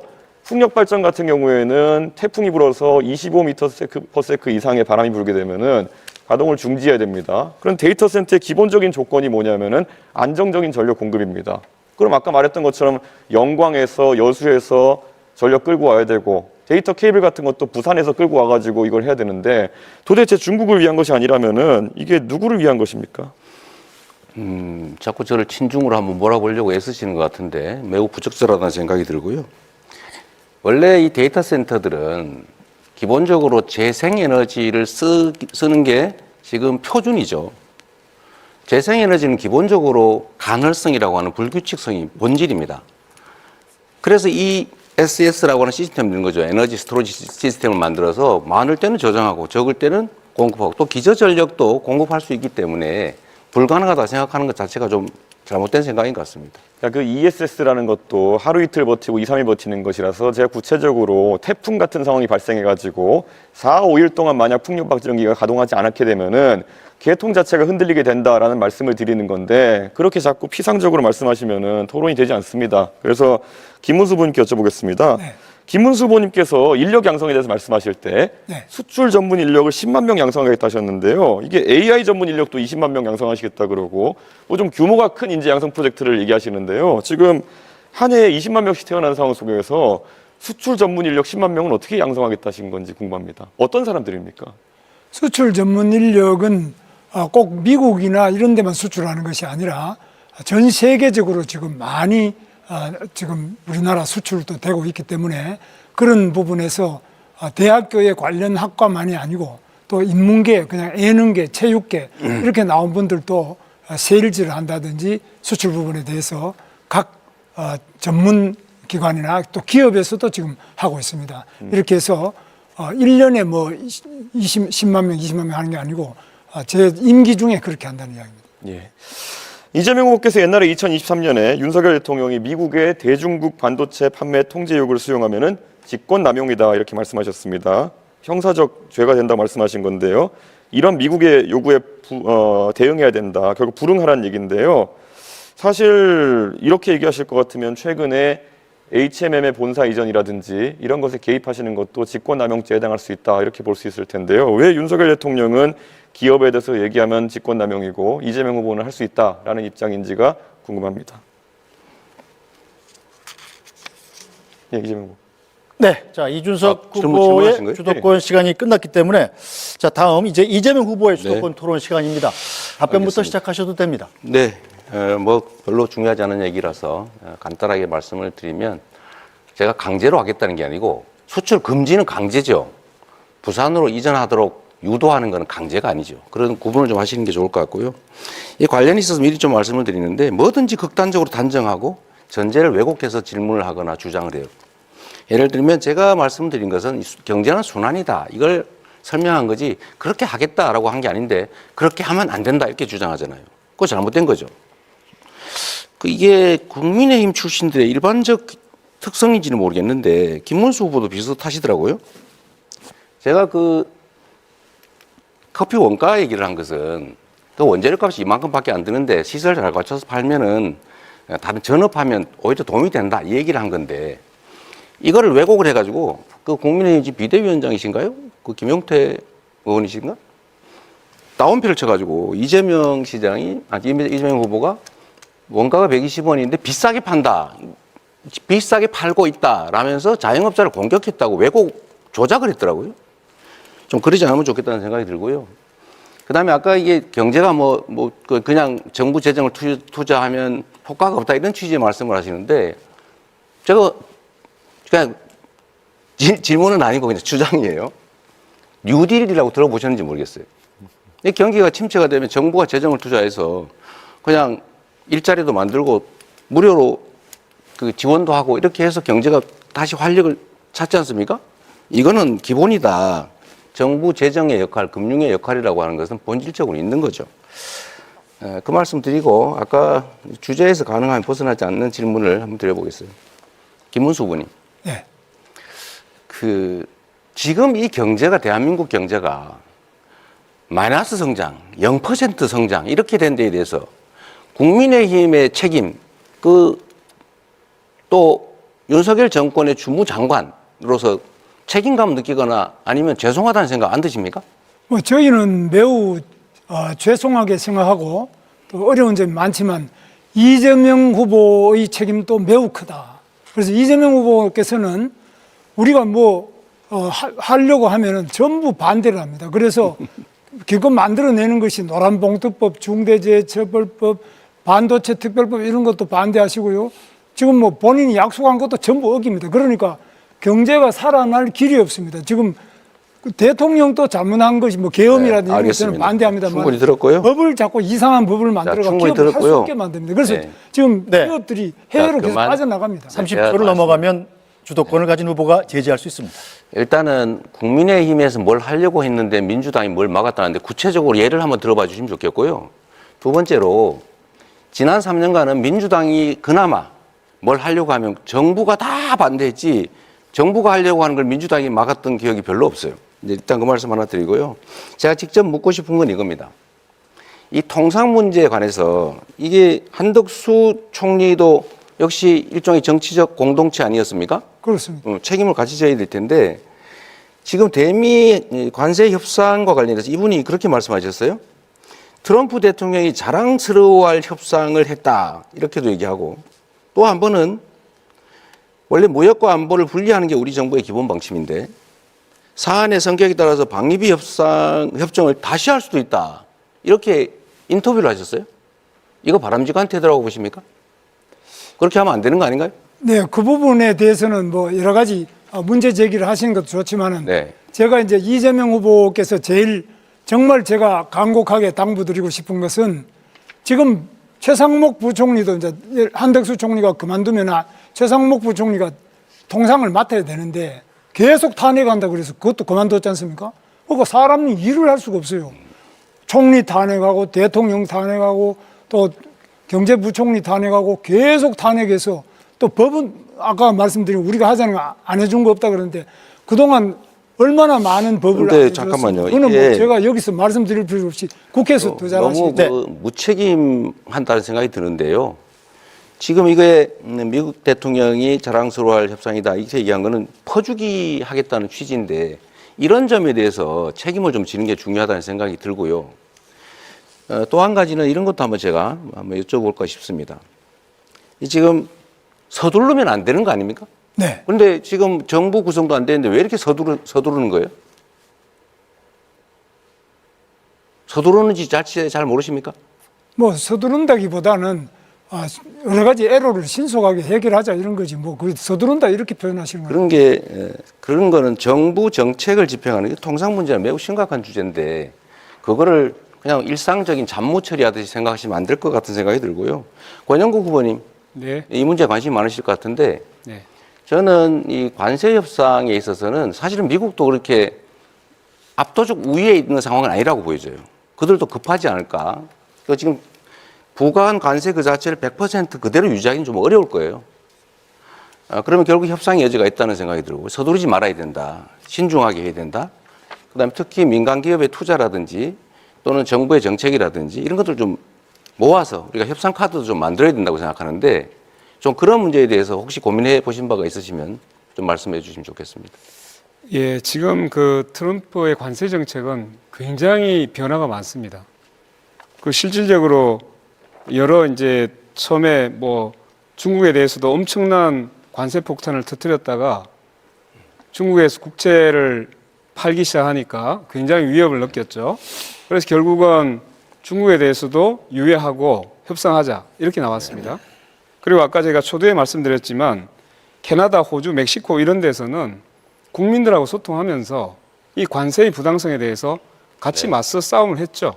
그러니까 이게 지금 트럼프에 대해서는 현재로서는 굴복하는 것이 아니라 버텨내면서 맞서 싸우는 것이 매우 중요하다는 말씀을 일단 드립니다. 네. 자, 이제 김문수 후보 주도권 토론 시작하시죠. 네, 이재명 후보에게 묻겠습니다. 네. 제가 볼 때는 통상 문제를 해결하기 위해서는 대통령의 외교적 신념 네. 그리고 국제사회에서 얼마나 신뢰하느냐 이게 매우 중요하다고 봅니다. 네. 그런데 우리 이재명 후보께서는 성남시장을 할 때 2017년에는 네. 미군 철수를 각오하고라도 경제 파탄을 불러오는 사드 배치를 철회해야 된다 그러시고 또 그 다음에 2023년 당대표 시절에는 싱하이밍 주한 중국 대사와 한미 외교 정책에 대해 이재명 대표가 그 자리에 싱하이밍 대사가 그 잘못된 판단이다. 나중에 반드시 후회할 것이다는 이런 협박성 발언을 했는데도 그 자리에서 반대를 못하고 반박을 못하고 그냥 물러섰어요. 그 다음에 또 중국과 대만 사이의 문제에 대해서도 그게 2024년 당대표 시절입니다. 우리랑 무슨 상관이냐. 중국에도 쎄쎄 하면 된다. 이런 식으로 이야기가 이게 굉장히 말이 많은데 사실 우리나라는 한미동맹이 매우 중요하지 않습니까? 네. 한미동맹이 기본축이 돼야 된다고 보는데 이 부분에서 이재명 후보가 지금 하고 있는 발언, 그동안 해왔던 발언을 보면은 미국으로서는 상당히 끔찍할 정도입니다. 물론 권영국 후보께서는 오늘 이 자리에서도 계속 트럼프와 싸워야 된다 이렇게 하시는데 뭐 싸워서 과연 무엇을 하자는 건지 모르지만은 이재명 후보님 생각은 사실 트럼프 대통령에 대해서 어떻게 생각하시는지 과거 발언과 대비해서 걱정이 많은데 어떻게 네. 생각하십니까? 걱정 안 하셔도 됩니다. 네. 제가 말씀을 드리자면 한미 동맹은 중요하죠. 그리고 앞으로도 계속 확장 발전돼 가야 됩니다. 안보 동맹에서 이제 경제 동맹, 포괄 동맹으로 발전해 가야 되는 우리 외교의 기본축인 것은 분명하죠. 그렇다고 해서 거기에 완전히 의존하는 건 안 된다. 우리가 중국이나 러시아와 관계를 완전히 또 배제하거나 적대적으로 일부러 갈 필요는 없다. 제가 그 말씀을 드리는 것이고, 외교는 언제나 국익 중심으로 실용적으로 접근해야 된다. 이 말씀을 그렇게 드린 겁니다. 그런데 배제하자 이렇게 말하는 사람도 없고요. 그래서 우리는 한미 동맹을 기본축으로 할 때라야만, 또 미군이 우리 한반도에 한국에 주둔할 때라야만 우리가 중국도 우리를 외교 상도로서 제대로 대하지. 만약 미군도 없고 우리는 핵도 없고 아무도 없고 동맹이 없다 이럴 때는 중국이 과연 우리나라를 제대로 대접을 하고 또 상대를 하겠느냐, 이런 점에서 한미 동맹이 기본축이고, 또 쉽게 말씀드리자면 6.25 때도 중국 공산당은 우리나라에 쳐들어와서 우리 적국이었지 않습니까? 미국은 우리를 도와줘가지고 우리 대한민국을 지킨 당사자 아닙니까? 그런데 어떻게 미국과 중국이 같은 수준이 아니잖아요. 그 분명히 그 중국은 북한하고도 가깝지만은 특히 6.25 때 우리 적국이었지 않습니까? 그런 점에서 그 아주 비슷하게 보고 중국도 중요하다, 러시아도 중요하다, 미국도 중요하다, 이건 아니죠. 그러니까 비중이라는 걸 당연히 고려해야죠. 똑같이 한다 그런 게 아니고요. 왜 그렇게 받아들이는지 이해가 안 되는데, 한미 동맹이라고 하는 것은 대한민국 외교 안보의 기본축이다. 네. 발전시켜야 된다. 심화시켜야 된다. 분명하고요. 한미일 협력체제, 안보 협력도 반드시 필요하다. 그러나 그렇다고 해서 거기에 완전히 몰빵, 올인해서는 안 된다. 중국과 러시아의 관계도 우리는 중요하기 때문에 잘 관리해야 된다. 이 말씀을 드리는 것인데요. 너무 자꾸 극단화시키지 말라니까. 이 외교라는 게 얼마나 섬세하고 예민한 문제입니까? 좀 이렇게 여유 있게, 유동성 있게, 실용적으로, 실사구시적으로 접근할 필요가 있다는 말씀을 다시 한번 드립니다. 자, 그러면 이재명 후보께서는 북한의 핵에 대해서는 네. 어떤 해법을 가지고 있습니까? 제가 가지고 있는 해법은 북한의 핵에 대한 것은 미국과 협력해서 미국의 주한미군이 주둔해서 있고, 또 미국의 핵 잠수함이나 전략 전폭기 같은 것, 또 괌에 주둔하는 미군이나 주일 미군, 이런 부분들이 전부 연대해서 북한의 핵에 대응할 수 있는 2중, 3중의 방어막을 치고, 방어뿐만 아니라 필요할 때는 북한의 네. 그 핵심적인 지휘부를 완전히 괴멸시킬 수 있는 바로 보복 타격, 이런 것들을 확실하게 우리가 확보할 때라야만 우리 안보가 유지되고, 안보가 경제 아닙니까? 네. 안보가 없는데 통상이 어디 있고 경제가 어디 있습니까? 그런 면에서 어떻게 생각하십니까? 지금 이제 복잡하게 설명하신 거를 보통 우리는 핵 억지 확장이라고 그러죠. 네. 지금 그거는 한미 간에 충분히 협의가 돼서 이미 상당 정도 장치들이 만들어져 있습니다. 그리고 한반도 핵은 우리는 기본적으로 북이 핵을 가지고 있으니까 우리도 핵을 갖자, 이런 방식으로는 일본도 핵무장하고 동남아도 핵무장하고 해서 핵 도미노 현상을 부르기 때문에 쉽지가 않고, 두 번째로는 이 미국이 승인할 리도 없고 국제 핵 확산 조약을 탈퇴하고 북한처럼 경제 제재를 견뎌야 되기 때문에 그렇게 할 수는 없는 거죠. 그러니까 가능한 범위 내에서 재래식 군사력을 최대한 확장을 하고 미국의 핵 확장 억지력을 최대한 우리가 함께 공유하고, 그런 방식으로 지금까지 왔고 앞으로도 그렇게 가면서 한반도의 핵을 비핵화하는 방향으로 우리가 목표를 정하고 가야죠. 그래서 그런 점에서 뭐 비핵화는 지금 매우 어려운 상태입니다만, 저는 이제 핵 균형으로 가져가야 된다 이렇게 보는데, 지금 그렇게 하려면 한미 동맹이 기본축이 돼서 이것을 강화해야 되는데 계속 반미 발언을 계속하고 그걸 두둔하고, 또 지금 그런 진보당 같은 경우는 확실한 반미 아닙니까?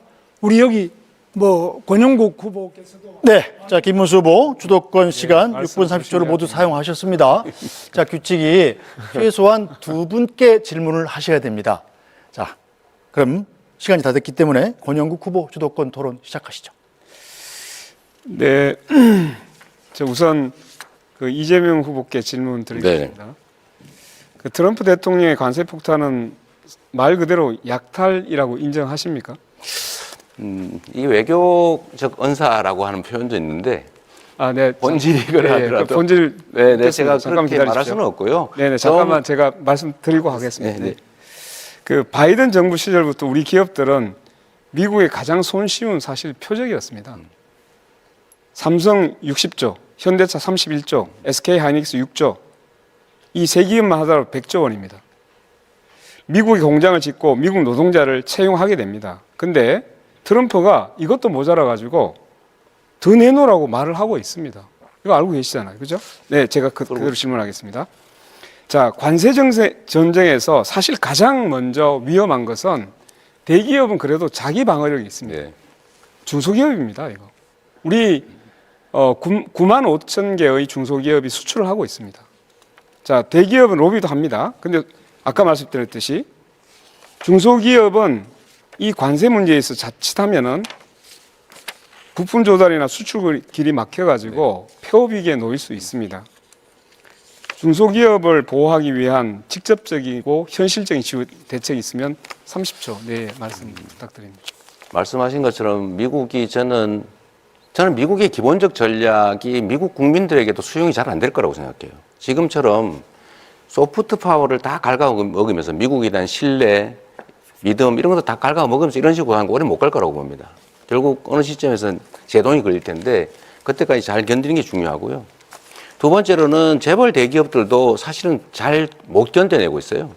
결국 정부가 나서야죠. 정부가 나서되 관세 협상 자체만 가지고 부족하기 때문에 다른 요인들 한꺼번에 네. 협상을 좀 해야 제가 되죠. 질문 더 드리겠습니다. 아까 말씀드렸듯이 그 중소기업이 이제 이 관세 문제가 어떻게 될지 모르기 때문에 네. 관세가 잘못됐을 때 중소기업이 쓰러지면 여러 가지 문제가 생깁니다. 이때 가장 피해를 받는 것이 노동자입니다. 그렇습니다. 그러면 여기에 대비해서 노동자의 보호 대책 있으면 좀 말씀해 주시죠. 미국의 수출이 줄어드는 것 자체가 매출이 줄어들고 노동자들의 환경을 위협할 텐데 그래서 제가 말씀드리는 것이 일단 대미 통상협상은 잘 해 나가야 되겠지만 좀 길게 보면 결국 수출 국가 또는 수출 품목을 좀 다변화할 필요가 있다. 그리고 아까 말씀드린 외교 영역에서 경제 영토를 넓히기 위한 중국과 러시아의 관계도 이렇게 적대적으로 갈 필요는 없다라고 말씀드리는 게 사실 그런 대안 때문이죠. 네, 좋습니다. 하나만 더 추가를 해야 될 것 같습니다. 네. 여러 가지 이제 다자 외교, 다변화 이런 불구하고 관세가 잘 풀리지 않았을 때 네. 국가가 아까 이제 주도적으로 뭔가 문제를 풀어야 네. 한다고 했는데 이런 이제 일자리나 이런 것이 일시적으로 여러 가지 문제가 생겼을 때 실업에 대한 완충지대를 만들어야 될 필요가 있습니다. 그래서 민주노동당이 바로 이런 이제 실업들이 발생했을 때 국가가 일자리를 만들어주는 국가 일자리 보장제를 우리는 주장해오고 있습니다. 네. 이 문제에 대해서 함께 잘 검토해 주시길 바라겠습니다. 네. 여기까지 묻고요. 제가 김문수 후보님께 묻겠습니다. 네. 그 관세 유예가 되면 좋겠지만 미국이 다른 나라들은 그대로 두고 한국만 유예하길 기대하기는 어렵다라고 말하신 적이 있죠. 네, 이게 신문에 나왔던데 트럼프가 중국에도 결국 유예하고 협상을 시작했습니다. 다 유예하는데 한국에 대해서 유예하길 기대하기는 어렵다. 이렇게 말을 한 근거가 있습니까? 한국에도 유예할 수가 있고요. 그 부분은 이제 협상을 통해서 더 유예가 될 수 있도록 하겠습니다.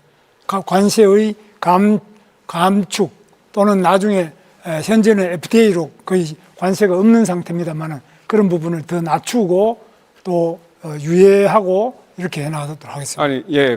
그런데 왜 미국이 다른 나라들은 그대로 두고 한국만 유예하길 기대하기는 어렵다. 이렇게 이야기를 합니까? 차라리 우리도 유예할 수 있어. 이렇게 얘기를 해야죠. 아니, 국회에 나가서는 그 윤석열 내란에 대해서 사과하라니까 꼿꼿했던 김문수 아닙니까?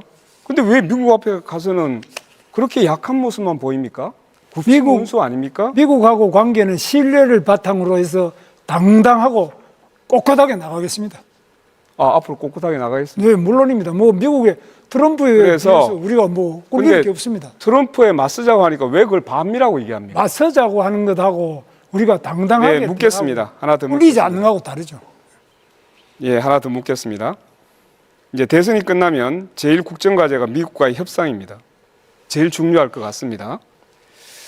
정상회담도 추진해야 되기 때문에 그 협상 대표단을 누가 이끌 것인지 매우 중요합니다. 저는 세 가지 원칙을 지켜야 된다고 생각합니다. 첫째, 국익. 둘째, 경제사주권. 그리고 안보. 매우 중요합니다. 권영국 민주노동당에서는 협상 대표 책임자로 우리 당의 외교 국방 전문가 김종대 전 의원을 내세우려고 합니다. 이재명 후보께 묻겠습니다.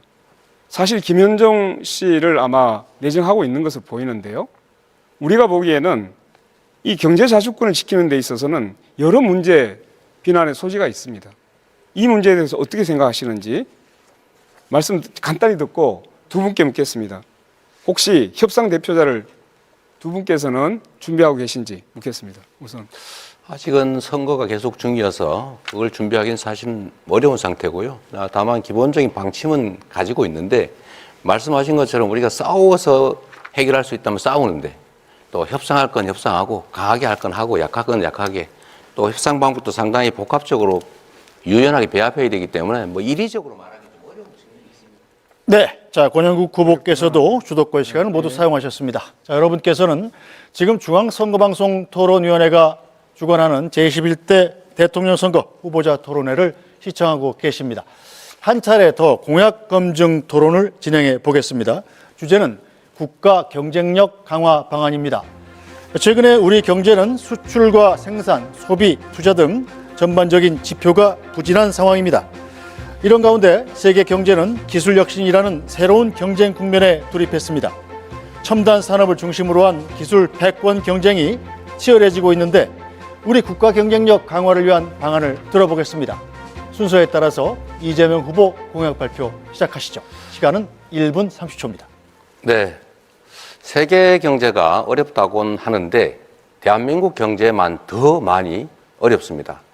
마이너스 성장이라는 게 상상하기 어렵지 않습니까? 물론 뭐 우리 인구도 줄어들고 여러 가지 복합적인 원인도 있습니다만 제일 큰 원인은 이 윤석열 정부 국민의힘 정권의 무능, 무책임 때문입니다. 지난 3년 동안 대체 뭘 했나 한번 생각해 보면 기억나는 게 없습니다. 일단은 내수 시장이 완전히 죽었습니다. 아까 우리 권영국 후보께서 그 말씀하셨는데 저희도 세금 안 깎아주려고 노력했죠. 그런데 뭐 안 하면 큰일 날 것 같이 온 동네가 난리가 나서 결국은 재벌만 깎아주는 것은 저희가 막았습니다만 어쨌든 세금을 깎아줘서 재정이 부족해졌고 또 내수 시장이 죽고 또 국제 문제에 우리가 잘 대응을 못하다 보니까 상당히 어려워진 거죠. 단기적 대응도 해야 되겠지만 장기적으로 성장 동력을 회복해야 됩니다. 그 첫 번째는 AI를 중심으로 한 첨단 기술 산업에 대한 투자 늘려야 됩니다. 정부가 책임져야죠. 두 번째는 지금 전 세계가 기후위기 때문에 재생에너지 사회로 전환되고 있는데 우리는 재생에너지에 대한 대책이 거의 전무하다시피 해요. 재생에너지 관련 산업을 대대적으로 신속하게 키워야 됩니다. 세 번째는 우리가 가진 특장점이 있습니다. 문화적 역량이죠. 문화산업을 대대적으로 육성하면 길이 생길 것이다 이렇게 생각합니다. 네, 김문수 후보 공약 발표하시죠. 저는 경제 판가리로 국가 경쟁력을 획기적으로 제고하겠습니다. 첫째는 규제를 혁파하겠습니다. 규제 혁신처를 만들어서 규제를 상시 관리 감독 철폐하겠습니다. 노동개혁으로 대기업과 중소기업 간의 격차를 완화하도록 하겠습니다. 두 번째로 첨단 인프라를 구축하겠습니다. AI 시대의 전력과 인프라를 확충하겠습니다. 에너지 도로망을 구축하고 원전 산업의 생태계를 복원해서 원전을 더 많이 활용해서 전기요금을 대폭 낮추고 질을 높이도록 하겠습니다. 신산업 육성을 위한 과학기술 연구개발 인프라를 대폭 강화하겠습니다. GTX를 전국으로 확충해서 교통혁명으로 출퇴근 시간을 줄이고 교통복지를 실현하겠습니다. 산업 클러스터를 각 지방마다 확장하겠습니다. 기술 융합 규제 없는 도시를 만들겠습니다. 대학과 연구소와 기업을 연계하겠습니다. 세 번째로 미래 산업을 육성하겠습니다. 세계 최고의 인공지능 생태계를 구축하겠습니다. 반도체 미래차를 집중적으로 육성하겠습니다. 이상입니다. 네, 권영국 후보 공약 발표하시죠. 예, 우리는 지금까지 국가 경쟁력을 GDP와 무역 규모로 판단해 왔습니다. 지난 20년간 양적 수치는 정말 높아졌습니다. 그런데 노동자의 삶, 소상공인의 삶, 농어민의 삶 여전히 팍팍합니다. 국민 여러분, 살림살이 좀 나아지셨습니까? 민주노동당이 20년 전에 한 질문입니다. 다시 묻지 않을 수 없습니다. 세계 10위권의 경제 대국에서 매년 2,000명이 넘는 노동자들이 일터에 숨졌습니다. 1만 4천 명 이상이 자살로 생애를 마감합니다. 노인 빈곤율 1위, 산재 사망률 1위, 자살률 1위. 이게 정말 선진국 맞습니까? 대출로 연명하고 삶을 버티는 데 모든 에너지를 쏟아야만 하는 국민들입니다. 이제 국가 경쟁력의 관점을 바꿔야 합니다. 국민의 삶이 국가 경쟁력이어야 합니다. 노동이 강한 나라가 바로 진짜 선진국입니다. 저 권영국 불평등을 갈아엎고 차별 없는 나라를 만들겠습니다. 재벌 퍼주기, 부자 감세가 아니고 서민과 노동자를 위한 나라가 되어야 합니다. 수도권과 비수도권의 불평등을 없애겠습니다. 노동이 당당한 나라, 모든 시민이 존중받는 나라, 진짜 민생이 우선인 나라 제가 만들겠는데요. 하나 대단히 유감스러운 것은 이런 이야기를 하는 분들이 잘 없어서 굉장히 유감스럽습니다. 네, 이준석 후보 공약 발표하시죠. 대한민국이 다시 성장하려면 정답은 분명합니다. 먼저 규제를 화끈하게 깨부숴야 됩니다. 지금 이 순간에도 많은 창업가들이 대한민국의 등을 돌리고 실리콘밸리나 싱가포르로 향하고 있습니다. 이스라엘 기업들이 미국과 기준을 맞춰서 세계로 뻗어가듯 우리도 타국과의 규제 격차를 없애야 합니다. 에너지 정책도 대폭 수정해야 합니다. 탈석탄, 탈원전, 재생에너지만 외치는 것은 결국 전기요금 폭탄으로 국민만 고통을 받게 합니다. 모든 대선 후보가 입을 맞춰서 AI 시대라고 합니다. 하지만 AI에 대한 이해도는 나쁘끄럽습니다. 이재명 후보는 AI에 100조 원을 투자하겠다면서도 매년 5조에서 15조 원에 달하는 농촌 기본소득을 도입하겠다고 했습니다. 무엇이 미래를 위한 투자인지 우선순위를 판단하지 못하고 있는 것입니다. 지도자는 한정된 자원을 어디 쓸지 냉정하게 선택해야 됩니다. 다 해주겠다는 말은 결국 다 못하겠다는 말과 다르지 않다고 생각합니다. 민주당에서는 제2경찰학교를 남원에도 그리고 아산에도 유치하겠다고 합니다. 도대체 어디로 유치한단 말입니까? 후보일 때도 양다리 공약을 이렇게 남발하는데 만약 대통령이 되면 해준다고 했더니 진짜 해주는 줄 알더라 이러면서 말을 바꿀 것을 우려할 수밖에 없습니다. 양치기 소년을 뽑는 선거가 아닙니다. 당선되면 말을 바꾸는 노쇼 후보에게 대한민국의 5년을 맡길 순 없습니다. 미래를 맡길 수 없습니다. 네, 후보들의 공약 잘 들었습니다. 마찬가지로 주도권 토론 시간 6분 30초에 주도권 토론을 시작하겠습니다. 자, 규칙은 마찬가지로 반드시 2명 이상에게 질문을 하셔야 되고 답변 시간은 30초를 보장하셔야 됩니다. 자, 그럼 이재명 후보부터 주도권 토론 시작하시죠. 네. 우리 사회가 참으로 토론, 대화가 많이 부족합니다. 토론과 대화를 하려면 상대를 존중하고 왜곡하지 말아야 됩니다.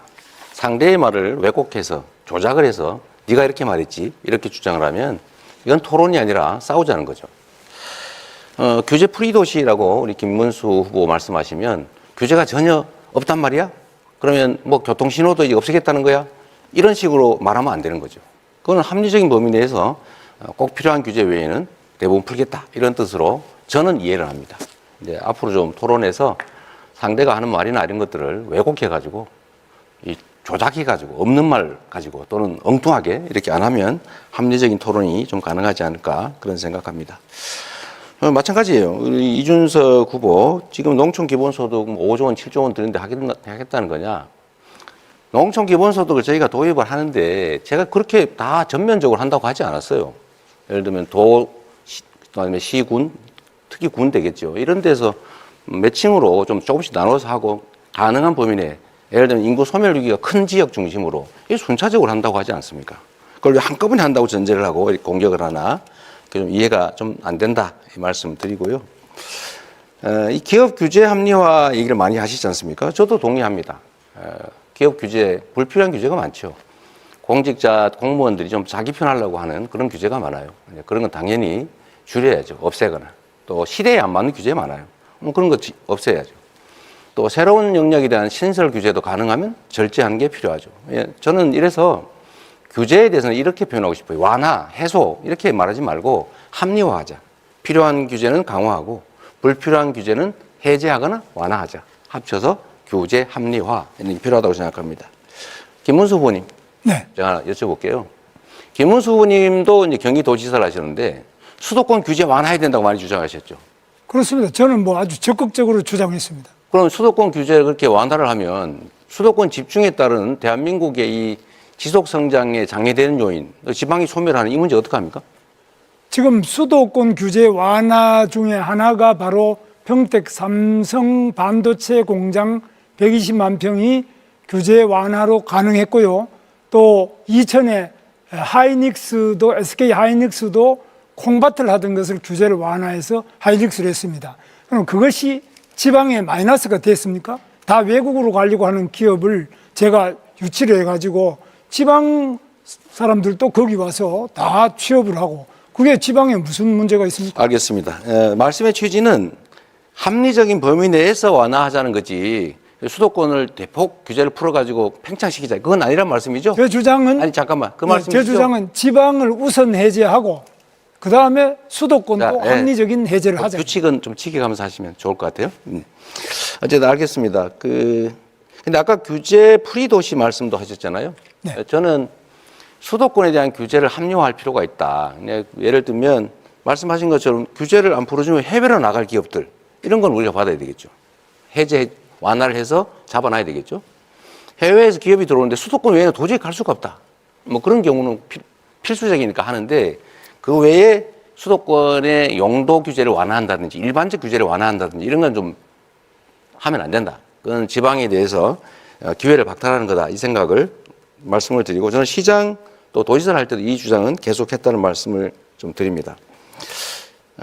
우리 다른 분한테 한번 여쭤보려고 해요. 이 지방을 다녀보면 지금 실제로 매우 심각하잖아요. 지방 소멸 문제가. 근데 지방 소멸을 막기 위해서는 지방에 기업도 있어야 되고 학교도 있어야 되고 주거 문화, 뭐 생활 환경도 좋아야 되고 지방의 사람이 서울로 오지 않게 뭔가를 해야 되는데 저는 거기에 핵심적 요소가 몇 개 있다고 생각해요. 첫째는 지방으로 갈 경우에 앞으로 에너지 문제가 상당히 심각할 텐데 서남 해안, 동해안 중심으로 재생에너지 중심 사회로 갈 거니까 그쪽에 전력 요금을 차등을 좀 둬가지고 전력이 생산되는 지역에 좀 싸게 에너지 공급을 해주면 좋겠다. 두 번째는 지방으로 갈 경우 대규모로 좀 감세나 면세를 좀 해주자. 세 번째는 예를 들면 세 번째로는 규제를 대대적으로 좀 완화, 꼭 필요한 규제 외에는 완화해주자 이것이고요.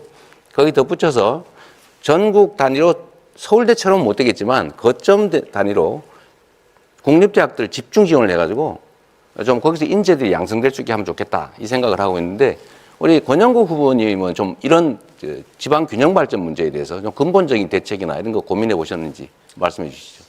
예, 저는 기본적으로 지방 분권을 먼저 고민을 해야 된다고 생각합니다.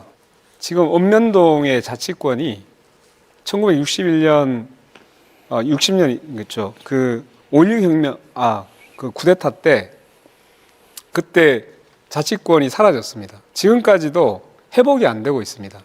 이 문제부터 짚겠습니다. 두 번째는 차라리 이렇게 제안 드리겠습니다. 재생에너지가 있는 곳에 공장을 설립할 수 있는 허가를 네. 내줄 수 있도록 정책을 하면 훨씬 더 빨리 지방 분산과 지방에서 에너지를 서울로 끌어오지 않고 네. 지방에서 할 수 있도록 네. 그 제안을 드리겠습니다. 그러니까 전력 요금을 지금은 생산지와 원격지의 소비지의 가격이 똑같은데 장기적으로는 그 차등을 좀 둬서, 왜냐하면 송전의 비용이 드니까요. 거의 합리적이죠. 생산지 가격을 낮추면 서남해안, 호남 또 경남 이 지역에 지금 이준석 후보는 잘 동의를 안 하지만 데이터 센터라든지 이 재생에너지를 필요로 하는 그런 기업들을 좀 유치할 수 있을 거라는 생각이 듭니다. 정말로 중요한 거는 이 나라가 이제는 주황 집중으로는 도저히 더 이상 지속적으로 성장하기 어렵다는 것입니다. 지방에 대한 분권과 지원을 이제는 시혜가 아니라 국가가 존속 지속 발전하기 위한 필수 정책이다, 전략이다, 이렇게 생각해 주시면 좋겠습니다. 네, 김문수 후보 수도권 토론 시작하시죠. 이재명 후보한테 묻겠습니다. 네. 지금 원전을 짓지 않고 어떻게 지금 AI 세계 3대 강국, 뭐 저도 3대 강국 하자 그러는데 원전을 어떻게 할 것이냐, 이걸 더 늘리지 않고 원전 부분에 대해서 과거에 그 문재인 대통령 때 한 탈원전 정책, 그건 잘못됐다고 생각하시죠? 에너지 정책에 관해서는 원전이 필요하냐 안 하냐, 이게 일도 양단으로 판단할 수가 없다는 걸 먼저 말씀을 드리고요. 요즘 말로 하면 에너지 믹스가 필요하다. 원전도 필요하고 재생에너지도 필요하고 그다음에 다른 에너지도 좀 복합적으로 필요하죠. 다만 그 비중을 어떻게 할 거냐, 그 측면에서 원전은 기본적으로 위험하고 좀 지속성에 문제가 있다. 그러니까 가능하면 원전을 활용은 하되 너무 과하지 않게 재생에너지 중심 사회로 전환해 가자, 이 말씀을 제가 드리는 겁니다. 혹시 우리 이재명 후보께서 우리 두산중공업이나 원자력 발전소를 만드는 그 원자로를 만든다든지 원자력 발전소 가셔가지고 그게 얼마나 안전한지를 점검하는 그런 현장을 한번 가보셨습니까? 그걸 꼭 현장을 가봐야 아는 건 아닌 것 같고, 폐기물 문제라든지 사고가 났을 때 엄청난 피해 이런 것들을 고려하면 가급적이면 원전을 피하는 게 좋은데, 기저전력으로 과연 원전을 완전히 지금 단계로 완전히 중단할 수 있냐, 저는 아니라고 생각해요. 가능한 범위 내에서 활용을 좀 하고, 대신에 지금 이제 좀 더 안전한 SMR 같은 것들을 지금 연구 개발하고 있잖아요. 그건 계속 하고, 그 안전하고 편의적이고 비용이 싸면 이제 그런 것들은 써야죠. 일도 양단도 쓸 거냐 말 거냐 이렇게 하는 것은 너무 극단적이다. 국가 경영은 그렇게 단순하지 않죠. 그런데 우리나라가 원전 건설하는데 세계적인 선진 강국입니다. 그래서 맞죠. 저는 원전의 반응로를 만든다든지 실제로 원자력 발전소로 가서 또 원자력 안전연구소나 이런 데로 가서 점검을 해봤는데, 해보면은 만약에 그 위에 원자폭탄, 소형 원자폭탄 같은 게 나가사키 히로시마에 떨어졌던 그런 정도가 떨어져도 그 위에 원자로 반응을 하는 부분이 파괴되거나 원자력 자체에 고장이 없습니다. 그래서 굉장히 안전합니다. 이걸 자꾸 문재인 대통령처럼 거의 영화 하나 보고 그냥 원전 위험하다 이렇게 생각하는데, 원전이 위험하다는 이런 이야기가 잘 관리되는 원전은 위험한 것이 아니라 오히려 더 안전하고 더 친환경적이다, 이런 것은 인정하지 않습니까? 저는 우리 김문수 후보님 말씀이 언제나 약간씩 어폐가 들어있어요. 예를 들면 네. 그렇게 안전하면 후쿠시마 원전 사고 왜 났습니까? 네. 체르노빌은 왜 사고 났어요? 그거는 대한민국의 원자로는 영원히 안전할 것이다. 그거 어떻게 보장합니까? 아닙니다. 잠깐만. 지금 당장은 눈으로 보기 안전할지 몰라도 사고가 날 수 있죠. 위험하죠. 더하기 거기서 나오는 폐기물 처리 문제가 해결이 안 되고 있지 않습니까? 그 두 가지 문제 때문에 가급적이면 안전한 재생에너지로 가자. 대신에 그 사이에는 좀 섞어서 쓰자. 그게 제 입장입니다. 저도 재생에너지를 하지 말자는 것이 아니고요. 원자력 발전소가 다른 풍력에 비해서 8분의 1, 비용이 8분의 1밖에 안 들고 태양광에 비해서도 6분의 1도 안 됩니다. 그래서 이렇게 값싸고 안전한 원자력을 왜 그동안 안 했느냐, 이것이 잘못된 환경론자들의 주장 때문에. 그런데 이런 부분에 대해서 이준석 후보는 어떻게 생각하십니까? 실제로 맞는 지적을 하셨다 생각하고요. 지금 이재명 후보께서 결국엔 뭘 자꾸 발전시키겠다 이렇게 말씀하셔서 비용 추계라든지 실제 어떻게 경쟁력을 갖출지에 대해서는 말씀을 잘 안 하고 계십니다. 아까 AI 산업 발전시키기 위해서는 김문수 의원님 말씀하신 것처럼 전력 확보가 제일 중요합니다. 그런데 비용 구조상 아까부터 계속 강조하시는 서남해안의 풍력 발전 같은 경우에는 킬로와트당 균등화 발전 단가가 300원 가까이 가는 그런 발전이고, 김문수 의원님 말씀하시는 거는 한 50원, 60원 정도의 균등화 발전 단가가 잡히는 원전인데 어느 것이 더 효율적인지는 이미 드러나 있는 것이거든요. 그런데 아마 이재명 후보께서 그런 아까 말씀하신 환경론자들의 말에 너무 많이 휘둘려가지고 국가 대사를 판단하시는 게 아닌가 이런 우려가 있어서, 만약에 혹시 집권하는 일이 생긴다 하더라도 그런 환경 카르텔에 대한 입장을 계속 받아들여서 오히려 산업을 좀 저해시킬 것 같다. 그런 우려가 오늘 토론하시는 걸 보니까 좀 들게 됐습니다. 그두 분께서 저를 협공을 하면서 저한테 기회를 안 주시네요. 아니, 저는 저한테 질문 안 하시잖아요. 네, 그 다음에 지금 우리 이재명 후보에게 말씀드리는데, 네. 이번에 이재명 후보께서는 지금 주가 지수 5천 시대를 열겠습니다. 그랬어요. 네. 지금 그런데 5천이 되면 저도 환영입니다. 좋겠는데, 이거 들은 분들이 이거 5천이라는 거는 좀 심한 거 아니냐, 이렇게 보는 분들이 많은데, 네. 우리 이준석 후보께서는 어떻게 보십니까? 이거 5천이 가능합니까? 저는 주식을 잘 저도 몰라서. 5천 하면 좋다 이런 생각을 하는데요. 네. 아마 이재명 후보께서 예전에 주식을 처음 경험하실 때 조금 뭐 친구분의 권유나 이런 거로 작전주로 경험을 하셨다고 본인이 얘기하신 바가 있거든요. 그래가지고 이런 걸 너무 가볍게 생각하시는 게 아닌가 좀 그런 인식인데, 당장 이번에 민주당에서 상법 개정안을 추진한 것에 대해서 저는 개인적으로는 긍정적으로 평가합니다. 대주주의 어떤 강압적인 물적 분할이라는 걸 통해 가지고 일반 주주들이 손해보는 상황 속에서는 주가가 안 오릅니다. 그렇기 때문에 기업인이 자유롭게 경영할 수 있도록 하는 것, 또는 회사가 자기에게 맞는 판단할 수 있게 하는 것은 중요한데, 또 그 말만 하면 되는데 이재명 후보께서 표가 된다고 생각해서 부산 가가지고는 또 HMM이니 또 SK이온이니 이런 것들 또 민간 기업인데 잠시 민영화를 앞두고 있다는 이유만으로 옮겨버리겠다 했습니다. 그런 게 바로 주식시장에 있는 이재명 리스크다, 이렇게 말씀드릴 수 있을 것 같습니다. 네. 저는 정말 그렇게 되면 좋겠는데 참. 네, 이제 권영국 후보 주도권 토론 시작하시죠. 네, 우선 세 분에게 다시 묻겠는데요. 우선 이재명 후보께 묻겠습니다. 그 차별 없는 나라가 경쟁력 있는 나라입니다. 이번 광장에서 2030 청년들이 가장 많이 요구한 것이 차별금지법 제정입니다. 네. 1997년 김대중 전 대통령은 당 총재 시절 앞으로 이 땅에서 영원히 차별을 없애 나가겠다 하면서 차별금지법을 제정하겠다고 약속한 적이 있으십니다. 2007년 노무현 정부도 차별금지법을 발의했습니다. 2013년 문재인 대통령도 국회의원 시절 법안을 발의했습니다. 이재명 후보께서는 차별금지법 제정에 동의하십니까?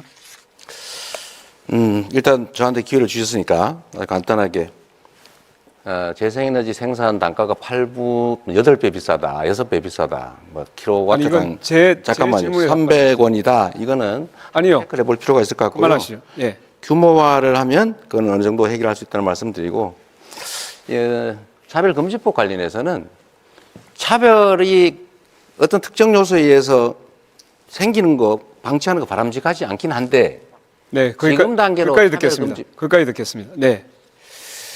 여러 가지 사회적 합의 이런 얘기를 많이 하시는 것 같아요. 그런데 28년입니다. 김대중 대통령 총재 시절에 얘기했습니다. 강산이 3번 변했습니다. 이게 과연 사회적 합의의 문제입니까? 결단의 문제입니다. 자, 이렇게 말씀드릴 수 있습니다. 이재명 후보님, 네. 광장에서 멀어지시면 안 됩니다. 지금은 이재명이라고 현수막에 써 있지 않습니까? 나중이 아니라 지금 하겠다, 이렇게 말씀하셔야죠. 네, 됐습니다. 제가 다른 질문을 다 해야 돼서 네. 그까지 그래도 답을 듣는 게 의미가 있지 않을까요? 예, 10초만 드리겠습니다. 네. 방향은 저는 맞다고 보지만 지금 현재 너무 현안들이 복잡한 게 많이 얽혀 있어서 이걸로 새롭게 논쟁 갈등이 심화되면 지금 당장 해야 될 일을 하기 어렵다라는 말씀. 알겠습니다. 영원히 못할 것 같습니다. 자, 김문수 후보에게 묻겠습니다. 네. 중대재해처벌법이 악법이라고 했던데 매년 산재로 몇 명의 노동자가 죽는지 아시죠? 네. 구의역 김군, 태안화력발전소 김용균, 평택항 이선호, 파리바게뜨 SPL 박선빈, DLENC 건설 이용직 강보경 이런 청년들이 계속적으로 죽어가고 있어요. 하루에 6명의 노동자가 출근해서 집으로 돌아오지 못하고 있습니다. 그런데 여야 합의로 만든 중대재해처벌법이 악법이라고요? 저는 제2의 윤석열을 보는 것 같습니다. 노동자의 생명과 안전을 이렇게 무시해도 되는 겁니까? 답변하세요. 중대재해처벌법은 처벌 위주의 법입니다. 그런데 산업재해를 없애기에는 예방 위주로 가야 됩니다. 예방은 최근에 AI도 발전하고 드론도 발전하고 로봇도 발전하고 여러 가지 CCTV도 발전해서 예방을 위한 시설을 하고 미리 그걸 예방을 해야지. 사람 죽고 난 다음에 그 사업주를 처벌한다고 해서 재해가 그러면 줄어듭니까? 사망자가 줄어듭니까? 그래서 저는 예방 네, 위주로 가야지. 네, 듣겠습니다. 처벌 위주로 끝까지 듣겠습니다. 잘못이라고 봅니다. 지금 예방 위주로 하는데 아무리 그런 걸 예방을 하라고 해도 돈이 드니까 지금까지 안 해온 거예요. 그래서 중대재해처벌법 만들어서 처벌하자고 만든 겁니다. 산재 유족들이 그 추운 겨울날 단식하면서 만든 거예요. 이걸 함부로 무시하는 노동부 장관 과연 그 자격이 있었습니까? 저는 이해할 수가 없습니다. 더 들을 필요가 없어서 넘어가겠습니다. 이준석 후보에게 질문하겠습니다.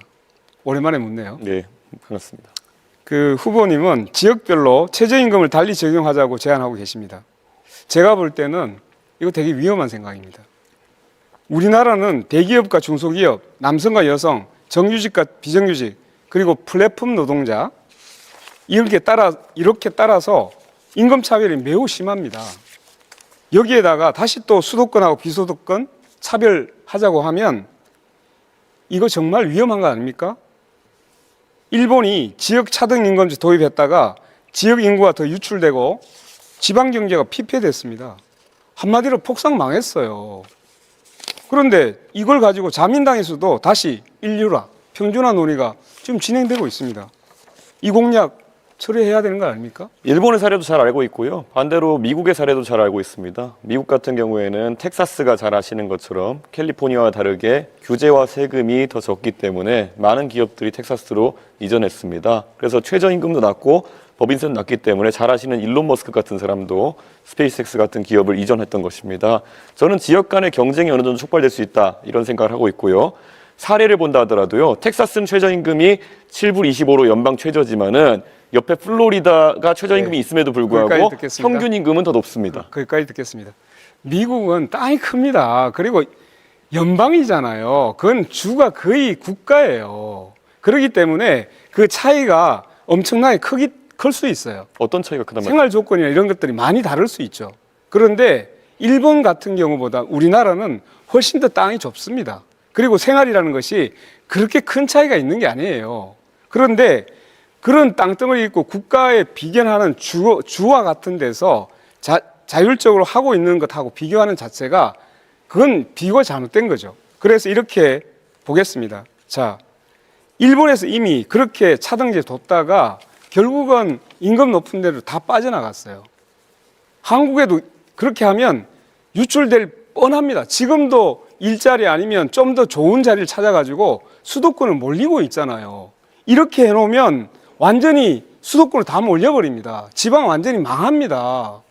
그래서 마지막으로 말씀드립니다. 헌법에 왜 정했겠습니까? 차별하지 말라고. 차등임금 두지 말라고. 네. 이제 답변할 시간이 없어서 죄송합니다. 이준석 후보 수도권 토론 시작하시죠. 예, 방금 전에 권영국 후보님께서 말씀하신 부분에 대해서는 결국 저희가 공약한 것은 최저임금을 그리고 법인세를 지방에서 지자체와 지방의회가 정하도록 하자라는 것인데 방금 권영국 후보님 말씀하신 것처럼 유출이 우려된다. 그러면은 그에 맞게 조정하면 되는 일입니다. 자율권을 주는 일이기 때문에 강제하는 것이 아니다. 이렇게 말씀드립니다. 자, 우선 양곡관리법에 대해서 한번 여쭤보고 싶은데요. 이재명 후보님. 네. 양곡관리법을 개정하자는 이야기가 있었고 거기에 대해 거부권이 행사되었습니다. 집권하시면 다시 추진하실 것인지 궁금하고요. 식량안보 차원이라 보기에는 양곡관리법이 지금 돈이 많이 드는 이유가 과잉 생산되는 지금 쌀을 처리하는데 돈이 많이 드는 거거든요. 그러면은 도대체 과잉 생산되는 쌀을 왜 더 생산하도록 유도해야 되는 것인지 말씀 부탁드립니다. 우리 이준석 후보께서 이제 한쪽만 보고 계신 거예요. 양쪽을 다 보면 좋겠습니다. 쌀값을 일정 가격 유지하는 게 장기적으로 전략 산업인 주식, 우리나라의 곡물 자급도를 올리는 길이겠죠.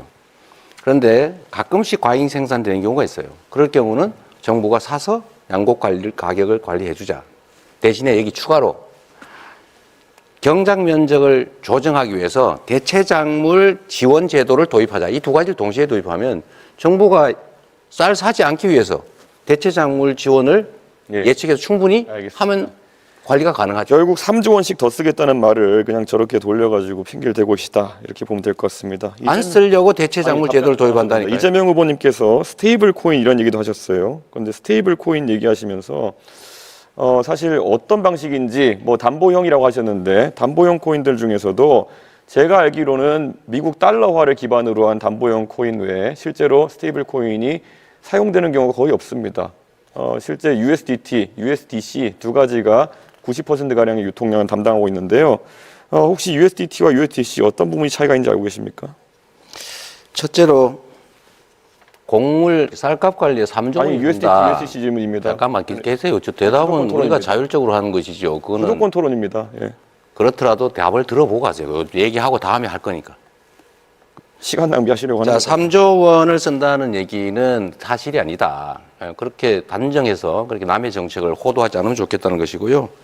두 번째로 원화 기반의 코인을 만든다라고 하는 것은 담보를 그 액수만큼 넣어놓고 거기에 맞게 코인을 발행하게 허용을 하겠다 이겁니다. 그러면은 안정성이 있죠. 예. 그래서 결국에는 지급 준비를 얼마로 하겠다는지 이런 것들을 여쭤볼 수 1대1로 있겠는데요. 한다고요. 1대1이면 그게 동작 가능한지 궁금하고요. 자, USDT, USDC 차이는 USDC 같은 경우에는 주체가 계좌 동결 등을 할 수 있기 때문에 훨씬 관리가 엄격합니다. 그런데 이번에 민주당이 추진하는 스테이블 코인 같은 경우에는 이런 자금의 불법적 유통이나 이런 것을 막기 위해서 어떤 장치를 할 것인지 이런 것도 궁금하고요. 예를 들어 USDC 이런 것들은 대북 송금 같은 걸 하더라도 그걸 전부 다 계좌를 동결할 수 있기 때문에 조금 더 안전한데 이런 스테이블 코인에 대한 구체적인 전략 없이 실제로 그냥 이야기해 버리되면은 작전주 하시던 것처럼 그냥 시장을 들썩이게 하는 효과밖에 없다 이렇게 말씀드릴 수 있을 것 같습니다. 이게 코나이 같이 또 어떤 기업이 맡아가지고 이런 사업을 진행하게 될지 갈수록 궁금해지고 있습니다. 답을 좀 할까요? 아니요. 그리고 민주당이 사실 허위사실 공표에 대해서 행위 부분을 삭제하겠다 이런 말을 하면서 이런 토론 자리에서 자유롭게 좀 말하자 이런 취지로 입법을 하는 걸로 알고 있는데요. 오늘 당장 아까 자랑스럽게 김용태 의원 얘기를 하시던데 김용태 의원이 이재명 후보 말씀하신 내용에 대해서는 부연해서 얘기하는데 그걸 왜곡이라 하시면서 바로 고발해버리시는 취지는 뭡니까? 공직선거법 나는 고발하면 안 되고 김용태는 해도 된다 이런 겁니까? 이것도 역시 하나만 알고 계셔서 그런 거예요. 낙사복종 뭐 이런 거 하시려는 거죠? 우리가 얘기하는 것은 자신의 당선을 위해서 행위에 대해서 뭐 종교, 경력, 학력 이런 건 다 놔두고 과거에 있었던 어떤 행위에 대한 발언이 잘못되면 그걸 처벌하는 거 이거는 전 세계에 찾기 어려운 제도다. 이렇게 악용이 되지 않습니까? 그러니까 낙선 목적으로 타인에 대해서 허위 사실을 막 공표하는 건 처벌해야죠. 자기가 어떤 일, 옛날에 어떤 일, 친구하고 어떤 일이 있었는데 이런 얘기가 처벌하면 되겠습니까? 예. 그렇게 악용하면 안 된다. 그 얘기예요. 예, 어쨌든 AI 투자에 대해서도 계속 100조 말씀하셨는데요. 대충 그럼 100조라는 큰 돈을 국민들한테 제시하셨으면은 얼마를 어디에 넣겠다 정도 개괄이 있을 것 같은데 분야 한번 세 가지로 나눠보시겠습니까? 세 가지로 나눌 이유는 없는 것 같고요. 이거 나눠서 얘기해 일단은 주시죠. 내 얘기를 들어보십시오. 100조 원이라고 하는 것은 당장 100조 원을 정부 재정으로 만들겠다는 게 아니고 AI 관련 산업에서는 연구 개발도 필요하고 지원도 필요하고 투자도 필요한데 정부가 모태펀드 등을 만들어서 민간 자본을 유치해서 연차적으로 100조 원 정도를 투자하겠다 그 말이니까 그 세부적인 내역을 어디다가 투자할 거, 어떤 회사에 투자할 거냐, 어떤 연구에 투자할 거냐라는 것은 또 검토해 가면서 만들어가는 것이죠. 예, 알겠습니다. 세부적으로 계획도 없는데 100조 원 넣겠다는 말씀 잘 들었고요. 권영국 후보께 질문 드리겠습니다. 차별금지법은 저도 관심이 많아가지고 제가 국민의힘 대표 된 다음에 실제로 여러 토론에서도 발언한 바가 있습니다. 차별금지법도 현재 입법 제한된 것이 다양한 버전이 있는 것은 알고 계시죠? 네네. 그래서 또 용인할 수 있는 차별은 용인한다 이런 식의 완화된 버전도 있고 보편적 차별금지법도 있고 그렇습니다. 어떤 입장을 지지하시는지 간략히 먼저 답해 주시겠습니다. 저는 포괄적 차별금지법이라고 해서 여러 부분에 뭐 학력, 학벌, 고용 형태, 인종, 종교, 또 성별, 뭐 성적 지향, 성별 정체성 뭐 이런 모든 것들을 통틀어서 나이도 마찬가지고요. 예, 감사합니다. 여러 부분에 예. 예. 그 사실 정의당에서 제가 과거에 공천 기준 같은 걸 보면은 네. 뭐 차별금지법을 얘기하지만은 전과에 대해서는 굉장히 엄격한 것 같았습니다. 그런데 보편적 차별금지법에서 그러면 전과가 있는 사람 같은 경우에는 기본권이 제약돼야 되는 것인지 아니면 그 사람에 대해서는 다르게 볼 수 있는 건지 궁금합니다. 전과에 대해서는 법적으로 제한이 있잖아요. 거기에 따라서는 법적인 제한을 받는 것이죠. 이미 형을 산 사람에 대해서는 그것은 형을 살았던 부분하고 또 기존의 그 전과와 자기 하는 업무의 관계에서 네. 자, 음주운전은요? 네. 자, 네 후보의 공약 검증 토론까지 모두 시간을 사용하셨습니다. 자, 마지막으로 오늘 토론회에서 미처 못다한 말씀이나 강조하고 싶은 점 있으실 텐데요. 마무리 발언 시간을 활용하면 되겠습니다. 발언 시간은 1분씩입니다. 기호 2번 국민의힘 김문수 후보부터 말씀하시죠. 예, 국민 여러분, 저는 일자리 대통령이 되겠습니다.